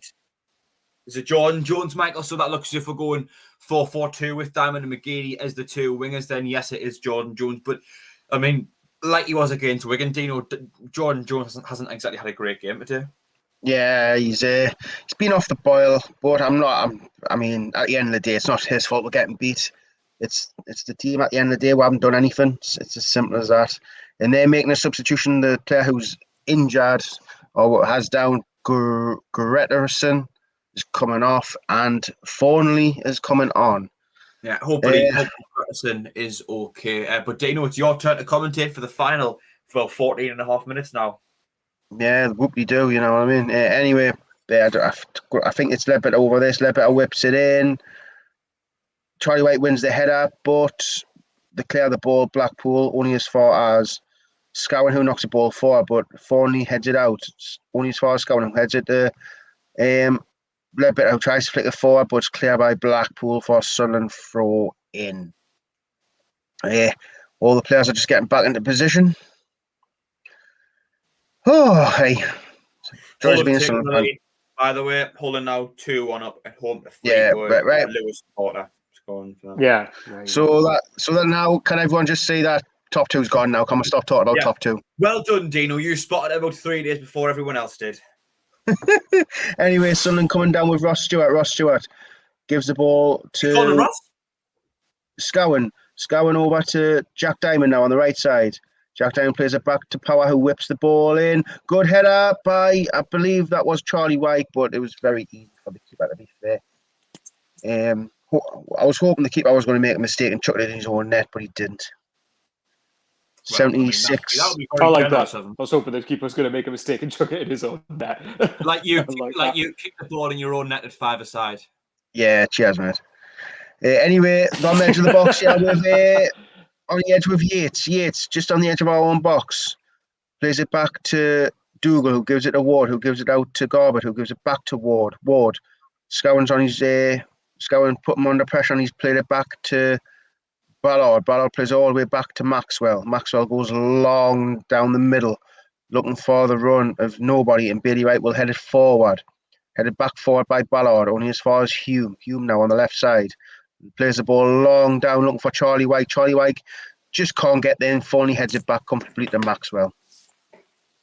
77.5 minutes gone. Maxwell has the ball on the edge of his box. Ross Stewart goes to close him down. He plays it out to Luke Garbett. Garbett comes inside, goes past Diamond, plays the ball forward to Ward. Ward now. Or is that Kai? I don't know, but he plays it inside to Sims, who locks it all the way out to the right. They've got a man over here. It's Mitchell, has a shot. Good save by Lee Burge. Luke O'Neill will clear it. Charlie White tries to head it on, but Ballard cuts it out. Dougal gets it. Dougal back to Ballard, who will give it back to Maxwell. On the positives, Dougal's got a nice name. Dougal. It's probably pronounced something totally different, and I just say Dougal. I don't know why. No, I think is it Dougal? Dougal, isn't it? It's a nice name. I'm just trying to look for any kind of positives. I can. At least one of the Blackpool players has got a nice name. Anyway, it's with Sunderland now in the centre of the pitch with Scowen. Scowen plays it over to Luke O'Neill. Luke O'Neill playing very high at the minute. He gives it out to Denver Hume. Denver Hume tries to go on the outside of Mitchell. He does whip the ball in, controlled by Ross Stewart, who plays it out to the edge of the box. Shot! Good save! Josh Scowen with actually one of the best shots he's ever had. I was going to say saved by Maxwell. I think excluding diving headers, that's the first time Josh Scowen's had a shot from within 20, 25 yards. That's actually went untargeted. It was actually a good... Not flew out the stadium. Yeah, it was a good shot, to be fair. Now, Dimitri Mitchell's down injured. I'm sure this will probably be what the players will do now. They'll start going down with cramp and stuff like that, just to burn the clock a little bit. So, lads, obviously playoffs coming up. I mean, does Lee Johnson use these last couple of games to just change something? Because what we're doing now is just totally not working. So change formation, change some personnel in there. I mean, what do you reckon? He changes it all of the time anyway. I mean, even when we have a good result, he likes to change things. Thayer made quite a fair point when he said against Bristol Rovers, Aidan O'Brien scored a goal and had arguably his best performance in a Sunderland shirt. Even people who didn't like Aidan O'Brien said he had a good game. And then he drops him for the next 2 games. You know, I mean, what's that? That's just one example. What's that all about? You know, I just think Johnson, he likes to change things too much. Anyway, we need to look to build momentum is what we need to do. Discover a winning Anyway, formula. ball in the box. It's out with Ross Stewart on the left side of the box. Plays it out to, I believe, Power. Power plays the ball inside. Luke O'Nien, is he onside? He's had a shot. Good save by the keeper. I don't know if I think he's been given his offside. It was a good pass there by Max Power, but Luke O'Nien's just been caught offside. To be fair, yeah, good save by the keeper, but I think it was offside. And Blackpool are making another substitution. I'll tell you who's coming on and who's coming off when it lets us know myself. 80 minutes and a half. 80 and a half minutes gone here at Blackpool Stadium. Mitchell's coming off. And I couldn't tell you who's coming on. Gabriel. Number 2. Gabriel's coming on. I don't know if he's actually a winger or another defender. It was offside on Luke O'Nien. Maxwell goes long down the right side. Denver Hume's underneath it. Heads it inside a little bit. Who clears the ball forward to White, who flicks on for Ross Stewart. Now Ross Stewart on the left side of the pitch now. Plays the ball into the back post. Diamond with a bad touch. What lets him down? What on earth? Diamond now. Diamond does a little Cruyff turn. Thinks he's Jack Dodge. Plays the ball in the box. And the keeper goes to punch it. He's missed the punch, and I think it's just hit off Josh Scowen's back. But Michael, that touch by Jack Diamond just totally let him down, didn't it? Well, yeah, I literally just said his decision making took far too long. I mean, I know that the touch did let him down, but he just didn't. He just allowed Blackpool to get back into shape, and we could have really done something there, but didn't. Same old. Right, the time wasting thing. Their keepers just went behind the goal into the stands to get the ball when there's a ball just to the left of him. I mean, if the referee can't see that's time wasting, I don't know what is, to be fair. There's a ball right there, but the keeper wants to go into the stands. I mean, however, man, the ball's just there, right next to you. It's a joke. Anyway, ball cleared up. Max Power wins the head and heads it out to Jack Diamond. Jack Diamond goes past Kai, but Kai brings him down. It's a free kick to Sunderland, just over the half lane. Max Power takes it quickly, switches it all the way to Ross Stewart, who wins the header, but McGeady can't win the second ball. It's cleared downfield. Luke O'Nien's underneath it. He heads it off Sims. Sims now trying to go past him. He's got Gabriel on the overlap, but he doesn't use him. Comes back inside to Ward. Ward across the pitch to Dougal. Dougal goes all the way out to the left to Garbett. Garbett plays a ball forward to the touchline to, I don't know who that is. Kai. Kai comes inside. It's a good tackle by Max Power. And Sunderland come away with a ball with McGeady now. McGeady out to Denver Hume. Denver Hume will start motoring forward. He's got Dougal on his case. Gives it to Ross Stewart, who gives it back to Hume on the halfway line. Hume comes inside and gives it to Josh Scowen. Josh Scowen over to Bailey Wright. 83 minutes gone here. Bailey Wright plays just a little forward pass to Ledbetter, who goes forward again to Diamond, who comes inside now. Plays the ball. Tries to, I don't know what that kind of pass that was, but we somehow managed to get the ball back with Ledbetter on the halfway line. Ledbetter all the way out to Luke O'Nien on the left side. Coming forward now. He's on the ball. Gives it inside to McGeady. Luke O'Nien still makes that forward run. McGeady goes past one. Plays a through ball to Hume, but it's intercepted by Gabriel, and it's a Sunderland throw in. Comments, Jack? Well, CP 70s how we fell off so hard because we're rubbish, CP. I'll say that. David Spencer saying, let's get ready for the lottery of the playoffs. That's about it, really. Gary Gunn saying, confidence is gone. Long throw in, but Gabriel clears it. I mean, it goes nowhere near no one. And then Luke O'Nien plays a terrible pass over to Josh Scowen, and it's a throw in to Blackpool. I mean, it's terrible, man, innit? Let's be fair. I should have just stayed in bed. Would have been a lot easier. Well, you would have had a much better few hours, Dino. You know, resting up, ready to get out and deliver. Do what you do best. # Dino delivers. Anyway, Blackpool have the ball, but their player's knocked out for Sunderland throw in. Ledbetter was down on the floor, but he's got straight back up. McGeady gets the ball now, plays all the way back to Bailey Wright, who gives it to Ledbetter just in front of him. Ledbetter, there's not much movement in front of him. He gives it out to Max Power. Max Power forward to Ledbetter, who gives it out to Jack Diamond, who does another Cruyff turn, but Luke Garber just pushes him off the ball dead easy and plays it back to Thornley, who gives it back to Maxwell, who clears the ball forward. Bailey Wright heads it forward to Ledbetter, who flicks it on to Ross Stewart, who heads it to Diamond, who keeps it in play, who does very well there to keep it in play, by the way, and gives it to Ledbetter. Ledbetter gives it to Luke O'Neill, who switches out to the left to Hume. Hume now comes inside. About 20 yards out, plays it inside to Ledbetter, who flicks the ball forward, looking for head of Charlie Wyke, who wins it, but heads it to nobody but Dougal. Dougal gives it to Max Power, gives the ball away. Max Power gives it to Diamond, who whips the ball to the back post. Won by Charlie Wyke, but Thornley clears the ball. Luke O'Neill gets the second ball just on the halfway line. Goes past Sims. Luke O'Neill looking for a pass. Gives it out to Denver Hume on the touchline, who plays it inside to McGeady, who does well to keep the ball under control, who gives it to Luke O'Neill. Luke O'Neill comes infield and passes it to Ledbetter just in the centre circle. Ledbetter, 85 and a half, nearly 87 minutes gone here. Ledbetter goes on the outside and gives it to Scowen, who gives it to Max Power on the touchline. Max Power forward to Diamond, who comes back on himself. Hashtag Ask Danny has come up on the screen. Gives it to Scowen, who don't know what that kind of control that was, but he still has the ball. Gives it inside to Bailey Wright. Bailey Wright back to Scowen. I mean, this is the thing. We're just doing all this play with the ball and we've given the ball away. I mean, all that for nothing. Blackpool clear the lines and it's all the way to Lee Burge. I mean, basically, what this is going to do, Blackpool are just going to sit back and see it come break it down because we know that we can't do it. Luke O'Neill now.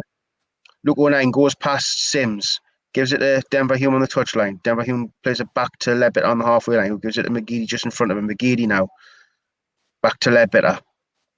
Ledbetter switches the play and Here comes it's went 20 minutes of time wasting. It's went nowhere. See, right now, Charlie White should get the ball and give it to the keeper, which he has, and the keeper's just let it run past him. I mean, come on, man, ref, man, that's a joke. The keeper's just wasting so much time here. It's actually a joke. But yeah, I mean, people go on about Scowen giving the ball away. I mean, Ledbetter just done exactly the same, but Ledbetter doesn't get anywhere near enough stick as Scowen. I mean, let's be fair. He doesn't do it as often, that's why. But the thing is, though, Ledbetter does, like, he does give the ball away a lot. Scowen just gets caught out for it. Usually Ledbetter gives the ball away when he's trying an ambitious pass. Scowen just gives it away doing 5-10 yard pass to his left or his right. Fair enough, but Ledbetter doesn't get half a stick Scowen does, and Ledbetter gives the ball. I think he does. I think Ledbetter gets a lot of stick. No, he did not this season. He hasn't, because he's been like the golden boy this year because he played so well at the start of the season, and he's like avoided criticism these. He's like avoided criticism these days. Anyway, I've seen a lot of criticism of him slowing the game down and such. I mean, all I'm going to say is to Scowen. That's another thing we criticise him for. He's actually inside the box. He's only about 10 yards out and he's nearly setting up the stadium. Have we ever seen Scowen have an accurate shot on target? Like, well, yeah, why is every single shot? They actually work on this in training. Why is every shot placed like 50 yards over the bar? Dino, that's got to be the first, excluding his diving header, right? That's got to be today early run when Scowen drilled it low. Got to be the first time he's had a half decent shot from like anywhere within the realms of about 25 yards on goal. Yeah, I'm just, all I'm saying is like Scowen's like another scapegoat like we've got because of Scowen's on the pitch. I mean, because he's rubbish. At the end, he's rubbish, but what we haven't really got much else, to be fair. Well, at least give someone else a shot. You know, Winchester's there. I mean, he's been the bench to Winchester. He's not even been given a shot. I think he's been all right when he's came in. Right, see, where they actually, Charlie White gives it out to Jack Diamond now. Jack Diamond on the right. He's got Max Power on the overlap. Will he use him? Doesn't use him as the overlap, but he does give it to Max Power. Max Power flicks the ball forward into the box to Charlie White, who brings it down on his chest. He's got Dougal on his shoulder. He gives it out to Jack Diamond. Jack Diamond goes on the outside, tries to whip the ball in. It's corner given. I was going to make a point where I was going to absolutely show you up, but I've actually totally forgotten. It was on Winchester, Dino. I was saying since No, it wasn't. No, it was the Lee John. This is going about Lee Johnson. People cried when Phil Parkinson didn't change things, and wait there, ball in the box, didn't even beat the first man. Dino, I don't know if you've noticed, but I don't think I've mentioned Lee. I've barely mentioned Lee Johnson. No, but people are blaming Lee Johnson for making too many changes and all this stuff, changing the team too much. But Phil Parkinson got stick for not making substitutions at certain times and not going for it. And when we get a manager who does do stuff like that, they complain. It's like because Johnson changes it when things are working. Parkinson never changed it, but the criticism only really came in when things were no longer working. Things were working under Johnson. We were, getting results. I mean, we went on a brilliant run, and he was still persistent with changing it every single game. That's why there's no continuity there. If something's broken, if something's not broken, why fix it? But hasn't this team been broken for a long time since we don't really have a registered centre-back? We're playing centre-mids at centre-backs and right-backs. Okay, if you've got to change things because of injuries and suspensions, that's fair enough. But at times, it just seems as if you like just tinkering with things far too much. I do think, to be fair, though, that there's nothing wrong with trying to change certain personnel if you're trying to adapt to a certain opponent. I don't think there's anything wrong with that. Yeah. And I think that I'm kind of with Dino on this. I think that No, hang on, Jack. Wait, I'm saying, like, about a month or so ago, nobody was complaining whatsoever, and I know people are going to go because it was working. But the point is, if it's not a problem a month ago, which we've already known that Lee Johnson does this, why is it all of a sudden now just brought to the fore? Because it's shown its effect. That's why. But if it was shown its effect, this would have happened ages ago. Not necessarily. How do you explain our unbeaten run for about 2 months? I don't know. Just and he was changing things as well back then as well. Let's be fair. So Frank Andrews. I do agree. I want some consistency. Don't get me wrong. I do think he may change a bit too often. But there you go. Right. What did Frankie say? Or Frank? What did he say? Frank Andrews says, "I agree with you, Jack." So, Frank, you must be very intelligent. Oh, friend.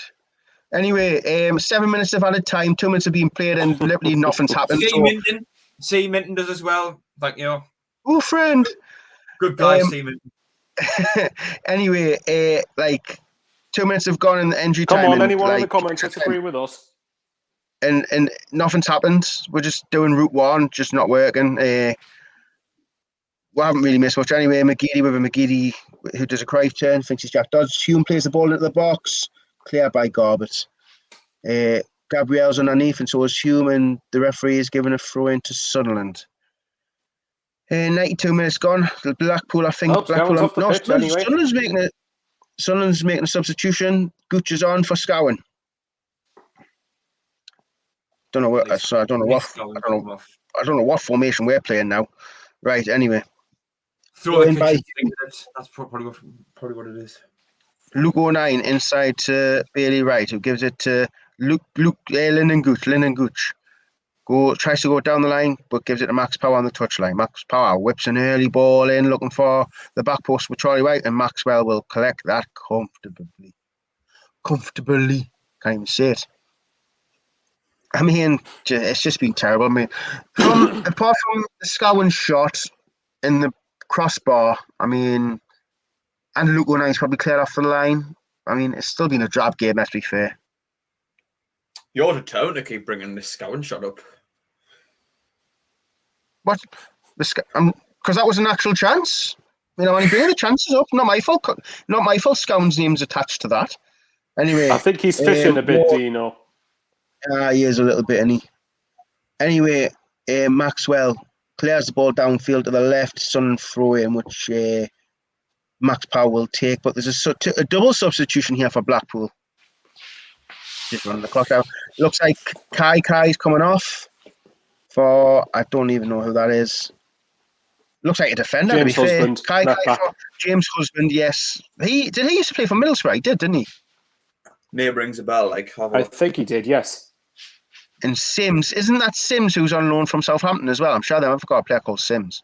No, he's on loan from Everton, and former Sunderland Academy graduate Ethan Robson's replacing him. Ethan Robson's on. I totally forgot about him. We're actually going yes, James to Husband. see Ethan Robson play. James Husband did used to play for Middlesbrough. I was quite disappointed when Ethan Robson left. You know, I at the time I already wanted to see him given a shot at the team. I think he was a midfielder that we didn't have many like. He had a bit of height about him. He's good. After his son just in the box, Charlie Wyke, and it's been a free kick given anyway. I do agree, Jack. I was a bit disappointed. I thought he never got a fair run in the team. But he was 23, 24 years old, and if you can't get into the team, clearly you've just got no plans for the future. So, if anything, he had to leave. Can you imagine how embarrassing this would be if Ethan Robson goes to Blackpool and gets promoted before we do? Well, could happen. Probably will happen, to be fair. I mean, this is Sunderland. I mean, Stephen, sorry, Dana, go on. No, go for it, mate. Just go. I was just going to ramble. Yeah, Steve M73 on the chat says LG obviously doesn't rate Maguire when he doesn't even try me yet. We're only 1-0 down. Exactly 95 minutes played. You know, I think at half time it was clear, you know, you could make a change, and he's still not brought Maguire on just as someone who can do something different. Dino, I think, did you mention Dino saying he's probably only in there to make the numbers up because of injuries? Yeah, basically. I mean, that's what it is. Why else does he put him on the bench? Is this not the perfect time to bring him on? Is it not being the perfect time to bring him on for 40 minutes? I mean, I think it has. He just doesn't. He clearly just doesn't rate the bloke. He clearly doesn't. I mean, don't get us wrong. Maguire has dug him out the shit a couple of times, but it's been very far and few between doing stuff like that. And he has been poor most of the time I've seen him play. And I'm just guessing, like I'm sure you said this before, Jack. He's not a Lee Johnson kind of player.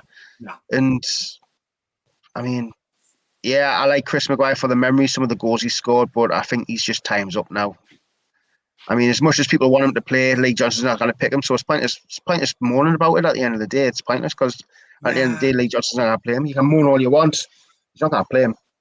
I don't think he suits whatever Johnson wants from his attackers. I think Johnson likes attackers who bring certain attributes, and Maguire isn't one of them. And I just think he doesn't really see him as someone who fits into his side. But then again, you know, for whatever reason, Phil Parkinson decided he didn't want Aidan McGeady as part of his plans, and I think we all are in agreement that from that point of view, Parkinson should have done more to manage him effectively to get something out of him being the best player in the team. You know, is it not a similar argument with Maguire where, right, okay, maybe he's not quite as good as McGeady, but if you're not going to manage him effectively and find him some role? Well, yeah, but then you look at it this way, who's a better player, Jordan Jones or Chris Maguire? You would say probably on paper Jordan Jones. He's played at a higher level. Jordan Jones gives you more throughout 90 minutes. I'd definitely say that. But, I mean, what's Jordan Jones done the last 2 games?